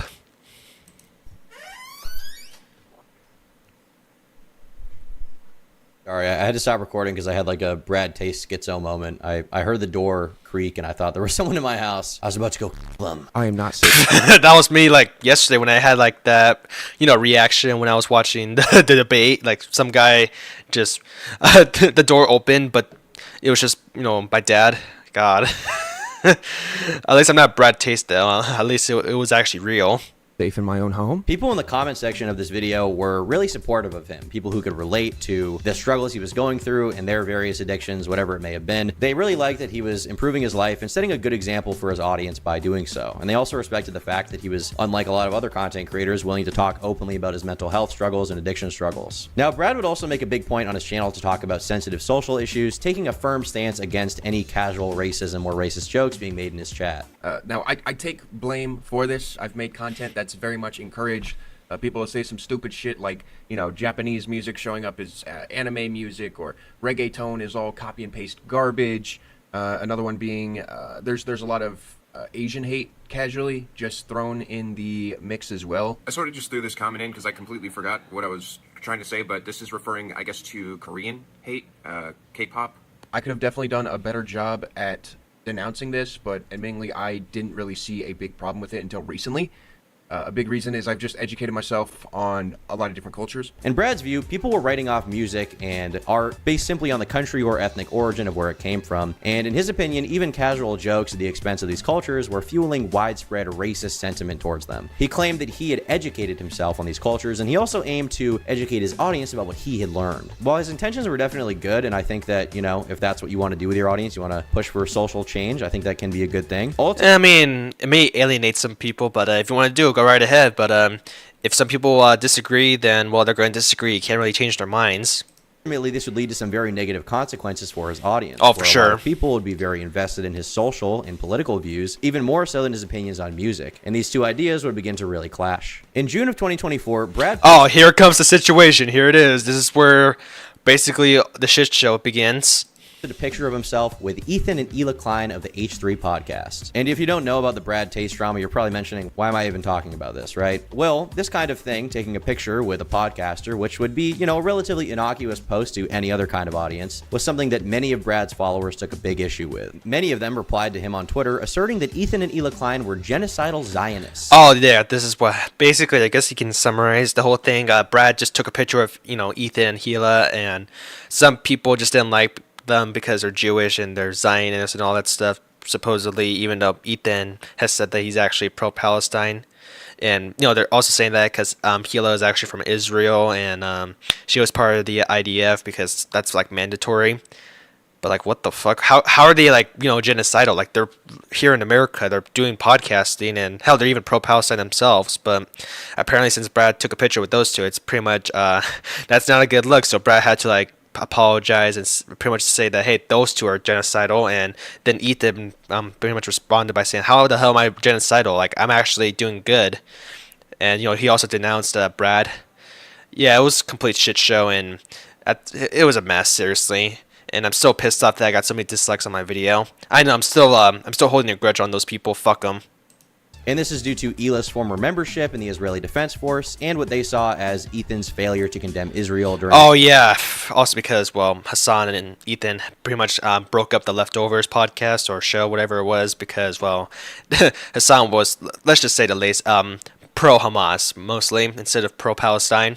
This coverage of the Israel-Palestine conflict on the Leftovers podcast. And this is a conflict that ultimately resulted in Hassan Piker being removed from the H3 podcast brand. Comment after comment rolled in criticizing him for even taking a picture with them, which caused him to really start to feel the heat. I'm aware that being around Ethan and Hila at the moment is very questionable. I wanted to meet them despite people's valid criticisms of them. I'm aware that this is a bad look, and posting a photo with them may upset many people. Not the best decision on my part. This tweet was definitely made to suppress the backlash and give his perspective on why he took a picture with... Yeah, that's like one of the main things why I don't like Brad, because, bro, you do realize that trying to, like, quote something like that by denouncing... Well,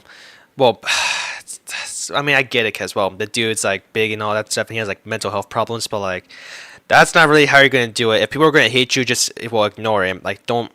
I mean, maybe if most people, like, a lot of people, even in your audience, hate you, then I guess you could try your best to, like, address it, but, like, those people, I highly doubt they're even his fans. So it's like, why even try to apologize and bend the knee to them? You know, just ignore him at that point. I mean, if you like Ethan and Hila Klein, then, well, just be, you know, just say that, like, just say, hey, yeah, there's some bad things, but it's whatever. I still like him. So I don't know. I already said, like, he's pathetic in that situation. That's one of the big things that people hated him. So do I, because I don't know. That's why I hate him so much. He bends the knee so many times. Like, instead of actually, like, you know, give his own stance on everything, like, he just decides to bow down whenever people criticize him for, like, the slightest thing. Like, it's like so little. It's like a little tiny needle, I guess you could say. And for some reason, it's pretty much like a waking giant. Like, you know what I'm saying, champ? It's like pretty much a giant that's could I don't know, end his career, which it wouldn't. It's just gonna. It's like a nothing burger, I guess you can say.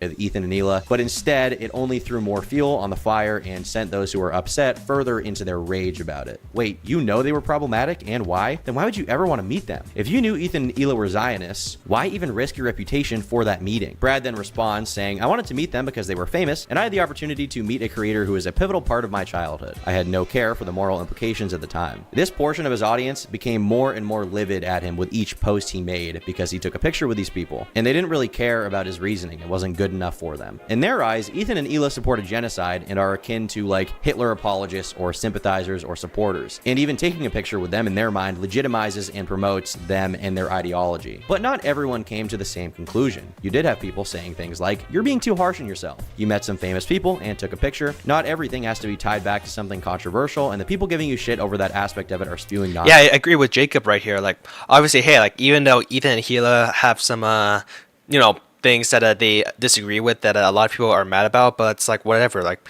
just take a picture, like, have a good time with them. Like, hey, like, especially since Brad actually looked up to them and actually watched them as a kid. Yeah, like, go right ahead, take a picture. We don't mind. I mean, yeah, some people can be mad, but it's like, forget about them.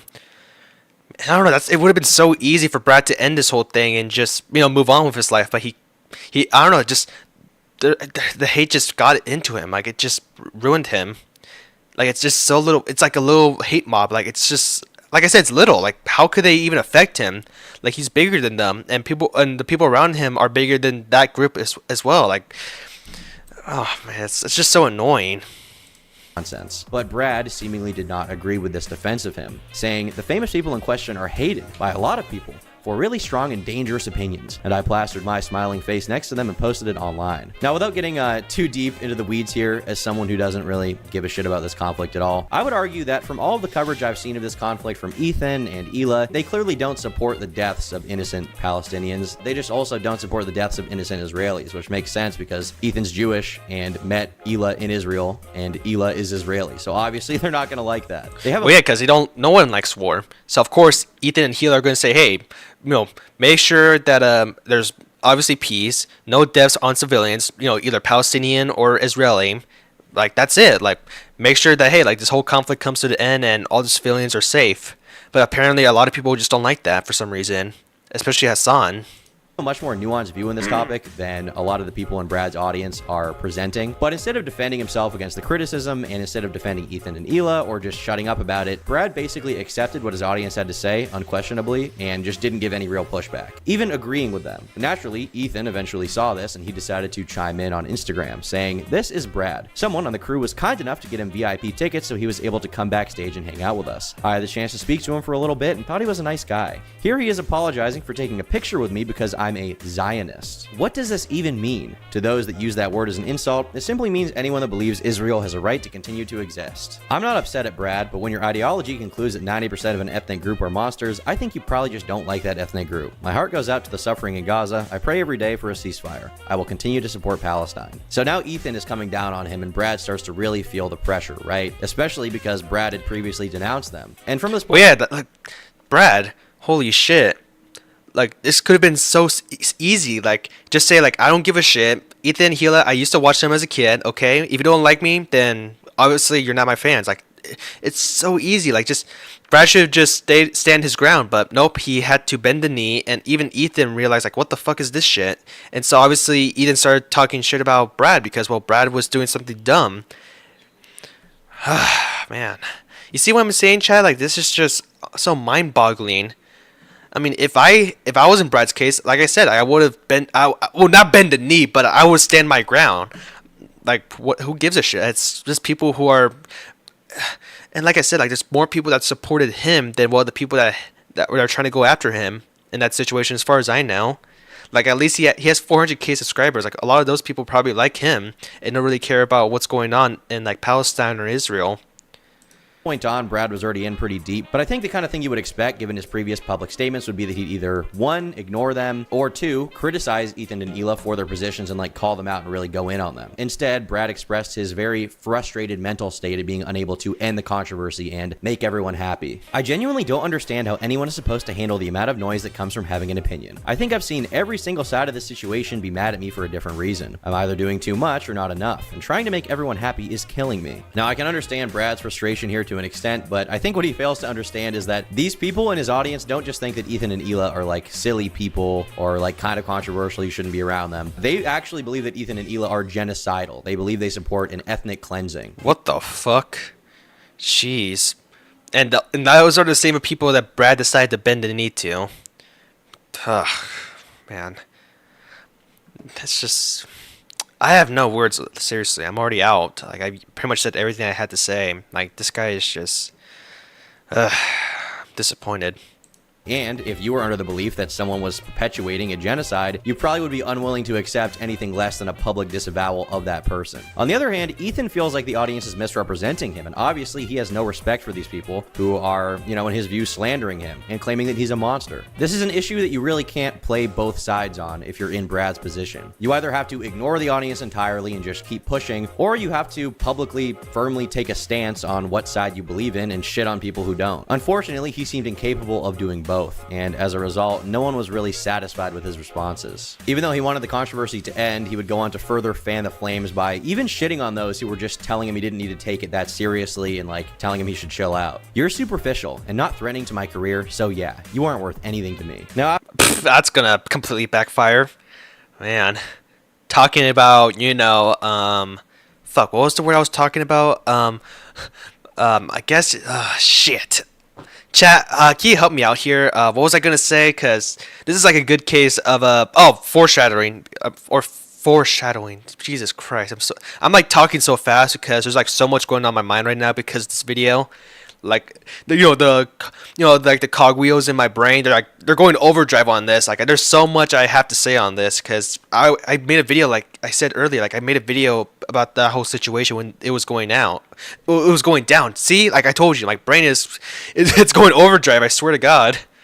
after all of this had happened on Twitter, Brad would post one final long tweet about his thoughts on the issue, saying, "Members of my family have died at the hands of Hamas, and it has honestly made this one of the hardest situations I've ever been presented with. I understand why people are upset, and I want to make it very clear that I stand with the people of Palestine." While this did temporarily placate the audience of people who were mad at him because they like to see, you know, he has the same opinion as me, based, it also led to a lot of mockery from other people on. Uh-oh. My grandma got killed recently. I was pretty bummed out about it. But I think Hamas was probably more happy she's dead than I am sad to lose her. The total happiness in the world increased. So whatever. Oof. Yeah, I mean, it's pretty much a nothing burger. Brad can like easily just ignore that, right? Right? On Twitter. They're trying to provoke Brad into being a lol cow for them. Like they are. Yep. Like they're trying to piss like all of these lazy ass commentary YouTubers. Hey, you, man! Brad and his fiance, at least at the time, seemed unwilling to accept that this entire— I'm sorry, chat, but like, of course you have to target the commentary community when they were just giving Brad valid criticism. I mean, that's not really surprising because whatever commentary community, another commentary community goes after someone, of course the person that they're being targeted by the commentary community, of course they're going to deflect and say that they're being wrongfully attacked, even though we're trying to give people valid criticism and make sure they're in the right direction and, you know, take out those that are obviously going way too far. I just hate it when people say, "Oh, the commentary community is so toxic," yada yada yada. But what are we doing that's considered toxic? Obviously we have common sense, unlike you people. Drama was really self-inflicted by Brad, and he did it to himself. Now, at the time, I had personally criticized the way Brad handled this, and while initially he did fire back at me with a little bit of a pot shot, once I posted a video about the situation, he seemingly understood my criticisms. Unfortunately for him, this would not be the end of the saga, because Brad had now entered a period of unending controversy where every single week there would be a new issue that people were in my live stream chat telling me to react to, and I was just like, what are you doing? Take the Rose Malay controversy, for example. In July, Brad promoted a small content creator named Rose Malay on his community tab, someone who he'd been friends with apparently for years and supported, and he really liked her content. He wanted to shout her out and I wonder what can go wrong here. Send some people her way. On the surface, her channel seemed relatively harmless, but after looking through some of her older posts, people became very, very concerned with what she was saying. Rose had made a lot of tweets where she was defending, we'll call it forced love for this video. In some of the posts, she posited ridiculous hypothetical questions. I'm not reading this shit. I'm just gonna.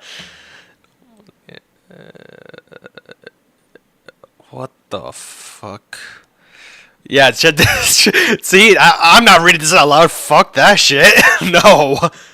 questions about if it would be okay to forcibly love someone in the event that all women refuse to have sex, she said that forced love is natural and necessary for a healthy society. Okay. All right. I'm putting cases on all you bitches. Kind of crazy. She also went on to defend human and animal relationships in posts. Oh, fuck no. Oh, what the Brad, why are you friends? I mean, maybe Brad had no clue about this. If he did, then it's fucking weird of him to be friends with this person, but like, maybe he didn't know. I mean, how could Brad even respond to this? Is he gonna have to get another meltdown or something, or is he actually gonna be like, I didn't know about that, and if that's actually the case, I'm going to disavow her. Let's see how this is actually gonna go. If he has a meltdown, then well, I probably get like, I don't know, a quarter. Don't really even want to read them out loud because they're really graphic, but yeah, she was in full defense of those. Now, initially, some people thought this was serious, some people chalked it up to jokes, but with so many of them, and even her like long drawn out justifications for how our word, forced love, is cool, it became more and more difficult for her or Brad to explain these away. But Brad would actually defend Rose, claiming that she is oh my fucking god. Okay, turns out the two things I said about what Brad could do, turns out those things are out the window. Even having a meltdown, I mean, he may have a meltdown later on, but like, defending the girl, Jesus Christ. What's he gonna say? It's all jokes? I mean, obviously I like edgy jokes, and if she was saying it was an edgy joke, then obviously that's a pass, but there's like a lot of tweets that suggest that she was actually being serious, and she actually likes forced love. And, you know, love between animals and humans. Bro, Brad, what the fuck are you doing? Like, what type of people are you hanging out with?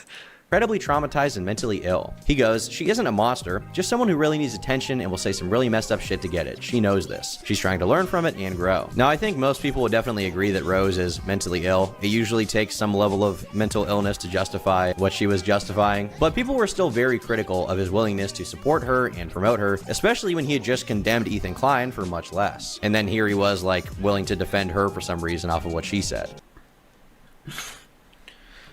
It's like I mean, I guess I was right about the, you know, meltdown, but like I didn't bring up the fact that you know, he was going to defend her. So I get like maybe I guess like 12.5 cents or so. I don't know. Every day is hard, and I have to just cope with like the new way that my brain works.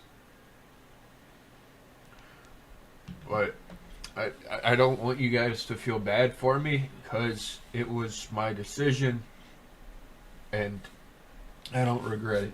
Eventually, I ended up getting on a stream with another drama channel called Chud Logic, during which Rose would also call in. She basically communicated that she felt persecuted by the internet for old posts she had made, she felt persecuted by commentary channels, and at the same time, she was still willing to defend Brad, and she was upset that her old post had caused him to get backlash and get in controversy. Now, Brad would eventually switch on his prior position. He ended up going public and apologizing, saying he didn't know about her prior statements. I really wanted to believe this person could change. I saw my own mental disability in this person, but they have said some of the most awful and evil stuff I've ever seen. So he's backing off from her, and he probably okay. Hopefully he doesn't go back to defending her when, you know, some similar stuff happened. But I mean, I just hope he doesn't. I could be wrong. I'm just gonna keep my mouth shut because only God knows what could happen. They thought that this once again would end the drama entirely. Unfortunately for him, Rose would then go on to have her own very public mental breakdown. It's very weird to have somebody one day tell you that they're advocating for you so strongly and so publicly, and tell you that it's okay to make mistakes, only for the next day for them to publicly bash you. With Rose being cut off with her one connection remaining to a popular YouTuber, she decided it was time to go full scorched earth on him. And so she released this 20-minute video titled Brad Taste is Lying to You. First, she claims that Brad does not actually care about these controversies and has no real opinion, and on top of that was fully aware of her controversial tweets and didn't give a shit. She shows a tweet of him screenshotting one of her posts from 2018, seemingly showing that he had some awareness of her controversial comments and didn't actually give a shit when he wasn't, you know, getting in public Twitter drama over it. She then goes on to leak messages of Brad from a year ago, messages where he seems to be saying that he doesn't care about her controversial post. I don't care about— Oh shit! Uh-oh. Uh-oh, Brad. Looks like you have a bunch of skeletons in your closet. Oof. Looks like he was well aware of her past. This ain't looking good, chat. Not looking good at all. you post. No one's even that petty about me following you. Those people before were just really toxic about it. I appreciate that. I do post some wild shit though. Obviously, I'm not going to change who I am or anything, but I do agree that tweeting the way I do is probably not healthy. Nah, it isn't, but I'm constantly looking for attention with what I post. I just do it in a more kosher way. Wow. Same stuff, different coat of paint. I mean, fair. I'm better than I used to be, so that's cool. I feel like I'm maturing. It's just so easy to be riled up and inflammatory. I really do think Twitter brings the worst out of people, but it's always cool when people realize that my shitty tweets don't define me, and I'm actually a cool person when you get to know me. Oh, absolutely. Twitter is horrible. And yeah, you're just voicing your opinion, and yeah, you are a cool person. It's why I'm over the whole tweet thing. Now, to be fair, the tweet that Brad made that Rose cites, the one where he screenshotted her statement about forced love, that tweet in particular from her could be read as a joke, so it's possible that at the time, he figured that all of her tweets were also edgy for the sake of it and not seriously endorsing unethical interactions and forced love. Listen, guys, I have to make a statement. Rose Millay supports forced love. Look, guys, I love love, no matter who it comes from, okay? And you know what? Sometimes she doesn't know she wants the love. Jesus Christ. Freaky ass. But throughout the rest of this video, Rose decides to leak even more posts. In one of them, she leaked some DMs between the two of them that were related to his post on her of the community tab, right? Promoting her during that whole controversy. He expresses a lot of frustration. He's saying, like, the one thing that I stand up for, the one thing I believe in, I get completely disowned by my own committee, right? Everybody shits on me, despite the fact that this is the thing I actually believe. In regards to the Ethan Klein controversy. What the fuck? Does Brad actually believe the same thing as Rose does? I mean, unless I'm actually being retarded, but that is just crazy. Rose also asserts that Brad hates the audience he's cultivated and just despises them and thinks they're retarded, basically. Responding to some honestly based, because I mean, some of them at least. Other ones are obviously trying their best to like make sure Brad's actually in the right direction, but I don't know. It's probably just a lost cause. Whatever.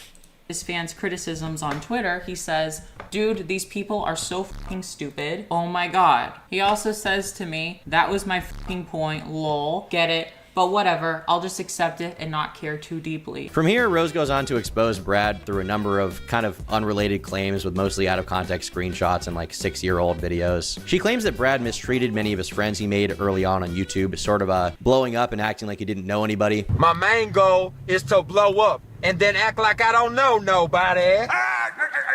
In a tweet from 20... And then also because you pull like an I'm Alex, befriend big YouTuber and then be bigger than big YouTuber and then disavow big YouTuber. Oh man, that sounds like I'm Alex right there. Hopefully he doesn't bash his girlfriend with a brick on the wall. 2018, one of his supposed former friends referred to Brad as an egotistical, money-driven, and power-crazy person. And they also leak a DM from Brad where he states, "The community hates people like me. I'm a businessman, always have been. I'd never fit to a group. I love music and I love making content on it, but I also love watching my empire grow. I've always loved having a voice and influence. The community is trying to box me in. I don't want that. I want to focus on my channel and try pushing my content to its furthest point without worrying about people who aren't on my side no matter what. As much as people deny it, it becomes about numbers." But how do I make money off depressed people? The rest of this video is mostly Rose going through instances where Brad has called people retarded or, in her words, been transphobic or problematic. I believe they were trans. I was so wrapped up in my own that I was just like, I don't care about your gender. And hey, you're retarded. I mean, my God, I didn't even realize that word had been on an island and isolated and you couldn't say it anymore. I said it in a an awful context too. I was transphobic at 17. I liked Trump at 17. Rose remembers. I can tell you for sure that I've said the N-word. I mean, everybody has, okay? If someone just says I didn't, they're fucking lying. Everyone has said it at least one time in their life. Pretty much everyone has said it. Bro, you guys already knew this. Come on. Oh my God, I know, it's terrible. You guys are acting like you've never said something you weren't supposed to say before. Come on, chill. He released an album last year as Big Baller B, and he uses the N-word in the album at one point. I don't think most of this stuff matters. It's not really genuine transphobia or whatever, and just who gives a shit. But one thing is clear. Rose felt harmed by Brad. She felt like he supported her privately and then had a different opinion publicly and decided to disavow her. Now that she was cut off, she decided to pull everything she knew about him from the past to make him look like as bad a person as she possibly could. And I think her intentions were pretty clear throughout this video, and as a result, it didn't really have a very positive reception. Didn't get a lot of likes on that one. This aged like milk. It also seems that Rose has a long history of befriending a popular YouTuber and maybe working for them or getting to know them a bit, and then when they get sick of her and don't want to talk to her, she'll make an exposed video on them, which has a lot of dubious or unimportant claims that nobody cares about. But she does have... Holy shit. She is clout hungry. Damn. One compelling point about Brad in her conclusion that I think she was able to demonstrate. I just felt like I needed to say this. My issue is that he is a hypocrite. What he believes privately is often very different from what he believes publicly. And he's even said in the past, the only real difference between me and him is that I say what I believe openly, whereas he is much more careful about his public image and often doesn't reveal his true beliefs. Because the thing that matters most to him is his YouTube audience and not doing anything that might risk that. And also money. Because, well, obviously, if you're trying to be so careful about what you believe publicly, then obviously you're just doing it so that way you can protect the bag. Of 2024, a Twitter user would accuse Brad of stealing from them and putting them in debt. They claim that Brad hired them to help edit a video, and as a result, he offered to buy them editing software to help get the job done. However, Bradley had seemingly issued a refund on this payment transfer, putting this person's account in a negative balance. After they messaged Brad, he only sent them enough money to partially cover the refund, and then apparently refused to make up for the remainder of the funds that had been spent. Peruko, is this about the $151? Because that's the only transaction in any pictures I see. You better be careful with getting this upset over something I've been working on at my own pace throughout the day. If I don't get proof of any... I mean, I'm not really surprised he has to hire an editor well, I mean, his videos are like minimum effort, like when it comes to editing, so I thought he would do it, but if it's like a lot of videos, then well, I guess I can see why he has an editor, but still, like, man, of course he's going to be like a scumbag towards, you know, his editors, which is not really surprising. I mean, a lot of people are, which is kind of messed up, but, you know, it's just... well, it's not like normal because there's actually some people who actually care about their editors, but man, I never knew that Brad was something like this, man.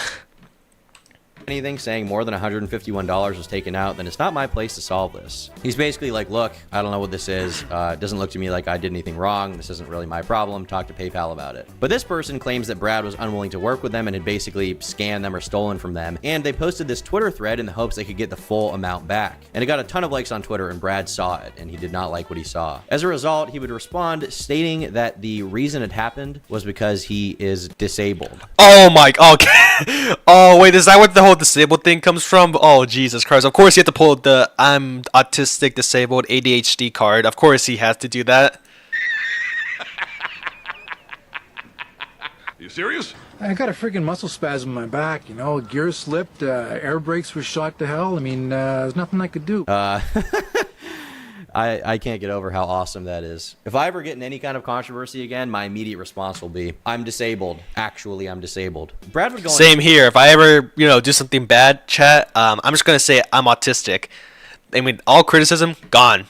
State that he has trouble with vision and poor reading comprehension, and his partner broke her glasses and is currently struggling to see. He also says he immediately noticed the refund and addressed it once he noticed there was some kind of issue. But he would also go on to express his frustration with this person publicizing the drama, remarking that he's friends with them and that this is a serious drama he needs to address and fix, obviously, but at the same time they kind of backstabbed him. And this was clearly weighing on him way more heavily than the Ethan Klein thing or even the Rose Malay thing, and the mental effects began to really show from his posts. At this time, a lot of people were shitting on Brad. They were bringing up every single grievance they had with him, and as a result, he would remove his Album of the Year account to a lot of fanfare from his haters. And to justify their celebration, they raised every issue under the sun they had, from lesser claims like him apparently artificially increasing the notoriety of his own album with his audience on that website to make it highly rated, to his defenses of Rose Malay, to the Ethan Klein thing. Like, everybody who had an issue with him was coming out of the woodworks being like, he did this, I don't like him because of this, I don't like him because of this. And as a result, when he deleted his account, apparently a tag was added to his now dead profile saying deceased. I don't know if this is like a user submitted thing or... Holy shit. He just faked his own death? I mean, unless it's a user who put that in, but damn. Dude really tried to fake his own death like that, huh? This is the staff doing this. I don't really know, but yeah. And people were celebrating that new deceased tag. At this point, Brad had made several statements about how the drama was affecting him mentally. He did seem at least somewhat self-aware of his inability to deal with public criticism and public platforms and fan interaction and all that. He clearly was having a very rough time. And this would ultimately manifest in a video where he said he'd be making a significant and perplexing change to his streams. What's going to happen now is there's going to be a lot less chat interaction. But I love music. I just really hate that I am like super mentally ill and I and anyone has access to the ability to talk to me. You know, I agree that removing his chat would undoubtedly be a good move for his own mental health, but removing chat from a live stream is also like removing the main appeal of the streams. People who watch streams instead of Yeah, at that point, just make pre-recorded videos and just edit them and then just upload them. So why? There's no point in doing streaming at that point. I mean, I guess it's good for you to, because you're having mental health problems, but don't even do live streams at that point. Just make videos. Don't just want to watch them for the long runtime, right? Half of the appeal is the chat interaction. People in chat want to be noticed and heard and talk to other chatters and have like this sense of community kind of. That's why the just chatting genre, in which streamers don't play games or anything really, they just talk to viewers and react to stuff with them. That's why it became so popular. That's why Mizkif blew up. But Brad said he had to nerf this because his mental health was declining and he couldn't handle it. And in the same video, Brad would claim he was in a dire financial situation. So here's what we're gonna do. I'm gonna ask help from you guys. Financial help, like actual financial help right now.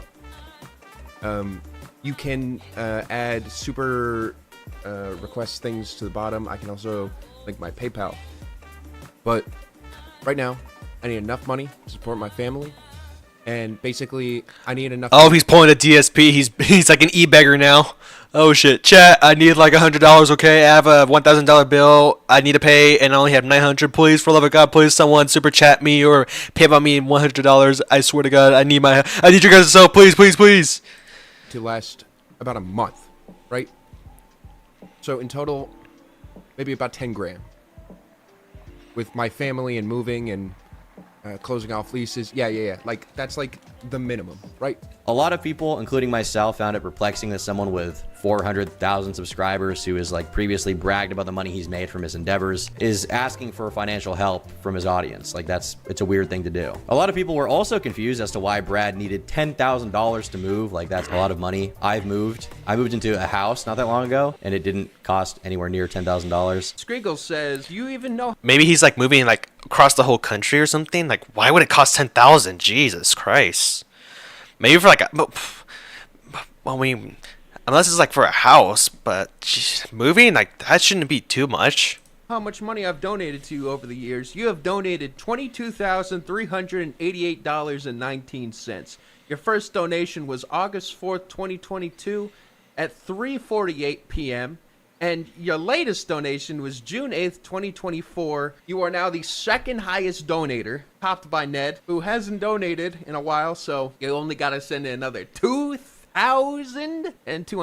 And they started speculating as to why he apparently had no money in the bank. Why can he not just cover this expense, right? Even if he does have to pay $10,000, he's in a position where he should have that. A lot of them speculated that he could have some kind of serious gambling addiction that's siphoning his funds away. And on top of that, he just came across as very entitled. He's demanding his fans for money for really nothing in return, when he clearly had been making tens of thousands of dollars regularly, monthly, off of a pretty easy job. And I mean, I was about to say like maybe he spent all the money on like, weed, drugs, but he's been clean as far as I know. So like, where could the money be? I guess maybe gambling, since that's like the closest thing to like lose all your money. Top of that, he also commented on how negative criticism and hate was really affecting his mental health. If you're one of the people who is stopping me from doing this and also telling me that it's for my own good, fuck you. Fuck you. If you're a subscriber, unsubscribe, leave a comment, and I'll happily hide you from the channel. I mean, bro, if they're giving you valid criticism, then that's good. Like, obviously, they want you to change. Like, they want you to realize that you're messing up, and they want you to not do that ever again, and maybe apologize if it was something bad. But you're just refusing to do so, and now you're just trying to make an echo chamber. And obviously, people are just gonna let that happen because, well, what they're gonna do? I mean, what are they supposed to do? Really? Like, they can't really help you, so they're just gonna leave you behind. I mean, they're also going to willfully, unsubscribe from you if you're not going to really do much and just going to, be so negative and it's just going to go all downhill. You get my point, really. Genuinely, you guys are some of the worst fucking people I've ever met, and I'm glad that I'm going to stop making friends on the internet. While this in and of itself was unadvisable to say the least, I would never recommend that any YouTuber e-beg from their audience. Eventually, a clip surfaced that made it seem like Brad was in genuine danger, and people became really worried for him. I under no circumstance can listen to this album right now because I am not safe in my own home, and I really can't describe much else. Oh shit. Dude deleted the whole VOD too. God damn. Jeez, what happened? Did someone like break in or something, or send him like a death threat? Hell, even a bomb threat? Seriously, what happened? I'm kind of curious. Live stream was quickly removed with no explanation, and there's no other re-uploads or further clips of this anywhere online. He really managed to wipe it. But from that short clip, it doesn't seem like he's joking. It's clear that there's something going on with him. And as a result, a lot of people on Twitter and other websites expressed a lot of their concern and confusion with him, wondering what the fuck even happened. On the Brad Taste subreddit, where a lot of his fans were congregating and talking about this stuff, one user claimed that Brad, in reference to his fiancée, said that she had turned all of his friends against him and that the relationship was falling apart. One user even claimed that on that stream he had called the cops on himself, I guess. I don't know who he's calling the cops on, but yeah. The details here are very scarce, so take all of that with a grain of salt. But what is clear, even from the clip we do have that's confirmed to be, you know, real and him having kind of a freak out, it's clear that he's having sharp mental decline, and it's likely that his safety is not being affected by his partner, but instead himself. A lot of fans were concerned. They started messaging like his fiance and his friends being like, hey, is Brad okay? Is something going on? What the fuck is going on? Is he all right? Do I need to call someone? And she would eventually respond to someone saying that Brad is okay, that they're both safe, and that they're getting the help they need, whatever that may be. I assume some kind of psychiatric help, probably for Brad in particular. But other people would further speculate about the existence of a gambling addiction, which would explain where his money went. I don't know if that's the case, but it seems like if he's making the money that he's been claiming he's making, and you can tell that he's making on YouTube, and he doesn't have a lot of that money in the bank somehow, even if he is spending it like stupidly on like, I don't know, designer clothing or a watch or something, there has to be something else going on that explains where all his money is disappearing and evaporating to. And well, yeah, because he's making a fuck ton of money, and how the hell is he wasting it all? Like, it has to be like at least gambling, or at least something worse, or even close to that. I mean, there's just no other way. Like, where can he really spend like all this like thousands of dollars on? Because I know he's not I don't think he's really making millions, but at least like around tens, if not hundreds of thousands of dollars. Like, there's no way that all that's basically gone. I mean, it could be gambling, like we already said, or it could be worse, or even something close to gambling. Like, seriously, where did all that money go? Seriously, where did it go? Did it just disappear? I mean, did someone steal it? Like, where did it go? Seriously. I mean, that's actually like a genuine, serious question I have. Like, where did the money go? At the same time that people were concerned about his mental health, others pointed out how the prospect of Brad being able to rake in the dough from his content really changed his approach, and he became a different person once the money started rolling in. I remember the first time someone paid him a big chunk of change to listen to a full album, and you could tell from his facial expression that he was shocked someone was actually paying him that much. A similar thing happened when he did the Corey Feldman torture stream, and someone paid him $1,000 to listen to the album again. His jaw hit the floor, and at the time, it was amazing to watch, but in retrospect, that was the beginning of the end. This happened enough times that watching people throwing obscene amounts of money at Brad became normal. Suddenly, streaming was no longer a side thing, it was his main content. It went from a weekly thing to a daily thing. Everything he listened to was something he was paid to listen to. His audience members shot up, and he could make a living off of it. But his content stopped being about being entertaining and started being about keeping the money flowing in. Just another example of commerce destroying art. That leads us to today. Brad's become so accustomed to earning huge amounts of money that he's become out of touch, and thinks casually asking his audience for $10,000 is acceptable. Regardless of his mental health struggles, it's clear that there's a lot to criticize Brad for, and frankly, excusing everything he's done publicly with, well, he's mentally ill, is not a very good argument or justification, but it is clearly a part of the picture, a big part of it. Well, yeah, because he can't really handle criticism, and the money is like starting to affect him to the point where he doesn't really want to do anything. Like, he's already making so much money. He's like, I don't want to do anything. Like, because after all, he made so much money. It's like, what can you really do, right? I mean, except for making more. Like, I don't know. Like, I guess making money is like starting to make him like lazy. And thirdly, well, he's also mentally ill as well, and obviously that led to a lot of controversy and a lot of drama. So yeah, man, it's just a lot of. It's actually like a lot worse than I thought it was. Like, I thought it was just him just throwing a bit of a hissy fit when people were criticizing him for being with Ethan and Hila Klein, but no, it was a lot more. I mean, it was like afterwards, but like you guys get my point. Of his problems have been exasperated by his flimsy mental state. His inability to take criticism, his inability to respond to it without having a mental breakdown, his financial situation, his indignance over people who criticize him and calling them all haters. It's sort of, I wouldn't call Brad a lolcow, but it's lolcow behavior. Yeah, it's lolcow behavior for sure. I would have said like horror cow, but like that belongs to Cyrax. And all this, for like the rest of his life. Like, I might, find a video of him, like, like a video about Cyrax, but I don't know. If you guys want me to, I would do that, but I don't know. I mean, those videos are way too long, okay? There's no way we can actually fit that in. Stuff is wrapped up into a perfect concoction of just shit for Brad. I think if he wants to continue having a public-facing job in the future, if YouTube's something he's not willing to let go, I think he really needs to sort out all of these problems before he returns, or else he's gonna return to the same exact cycle. We've seen it happen before with a lot of people like FouseyTube, where they are clearly mentally ill. They do a bunch of shitty things. They try to use that to justify it, and then they just get back online again and again because of the positive affirmation they get for, you know, some of the non-crazy stuff they do, and then that leads to them acting like a fool online and ruining their career. If he doesn't get this stuff addressed in his time offline, he's going to find himself in the exact same cycle, and even more of his audience is going to stop watching him. What's up, guys? Bradley here, letting you know that I am going to rehab. Yep. About 2 months. It's intensive outpatient care. And I'm not going to be uploading. And if I am going to be uploading, it's going to be something, you know, either super familiar or maybe something completely different with DJing. Regardless, I need a break. A lot of stuff has happened in the last month I've not handled well. I've not been handling my anger well. I've not been handling controversy well. And I've kind of honestly just ended up in a really... It would be so crazy if just Tom took like an entire Brad Taste video and just put it in, and then next you know he ends the video.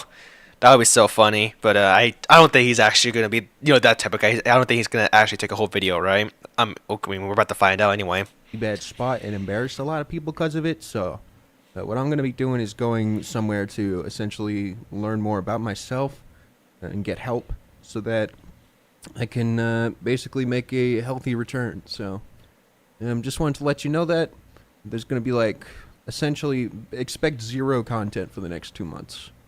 So that's all. Peace. And turns out I was right. Turns out Tom took an entire part of, well, an entire Brad Taste video basically, but whatever. I mean, there's already like it's like a small part of a whole video, so it's whatever. I'm not trying to snitch on Tom or anything, but it's like, you know, because especially the whole copyright thing, because, you know, Dark Viper AU had to come in and everything. Personally, I find Brad to be a coward who is really just controlled by his fear, and he doesn't have conviction in anything, and he's very ungrateful, entitled. He's just not a super great guy, but I also understand that he needs help, and in his mental state, he's really messed up. I hope he gets his career back and he can just shut his mouth, but that remains to be seen. You know, once he returns, we'll have more confirmation of how that goes. I've been Tom. I am Tom. I've been Tom. I was Tom. I am Tom. Thanks for watching. Subscribe. Check out this channel for more videos. Check out the live channel for live clips. Check out the main channel for documentaries, video essay documentaries, and check out the IRL channel for real documentaries and vlogs and vlog content. Hillary Clinton. I will be voting for Hillary Clinton. Thanks for watching. Again, bye. Well, that was a good video from Turkey Tom, or Tom Dark, Tom IRL, and Tom Dark Live. But yeah, man, Brad Taste. Obviously, there's still things that he needs to work on, and obviously, I'm still holding a grudge on, you know, how my video got responded to. But yeah, hopefully, he gets well, you know, mentally. Obviously, I hope he stays clean, and hopefully he makes the type of content he actually wants to make instead of just doing whatever he has to do in order to make money. Yeah, just hopefully he does well, and hopefully everything goes right for him in the right track, because right now he is clearly needs some help, and he's gained that right now. Anyways, that's it for the stream. Hope you all enjoyed, and I'm kind of tired now. Seriously, it's been 2 hours. God damn. Didn't expect the stream to last for this long. But yeah, hope you all have a good night. I'm already having a good night, so hope you all have a good night too. But yeah, I'll try my best to stream tomorrow. If I can't, then it's going to be more uploads on the second channel, obviously, the Tom TV Live, which is where you're watching right now on YouTube. And yeah, and also Rumble, the second Rumble channel, also called Tom TV Live. But yeah, I hope you all have a good night. Take care as well.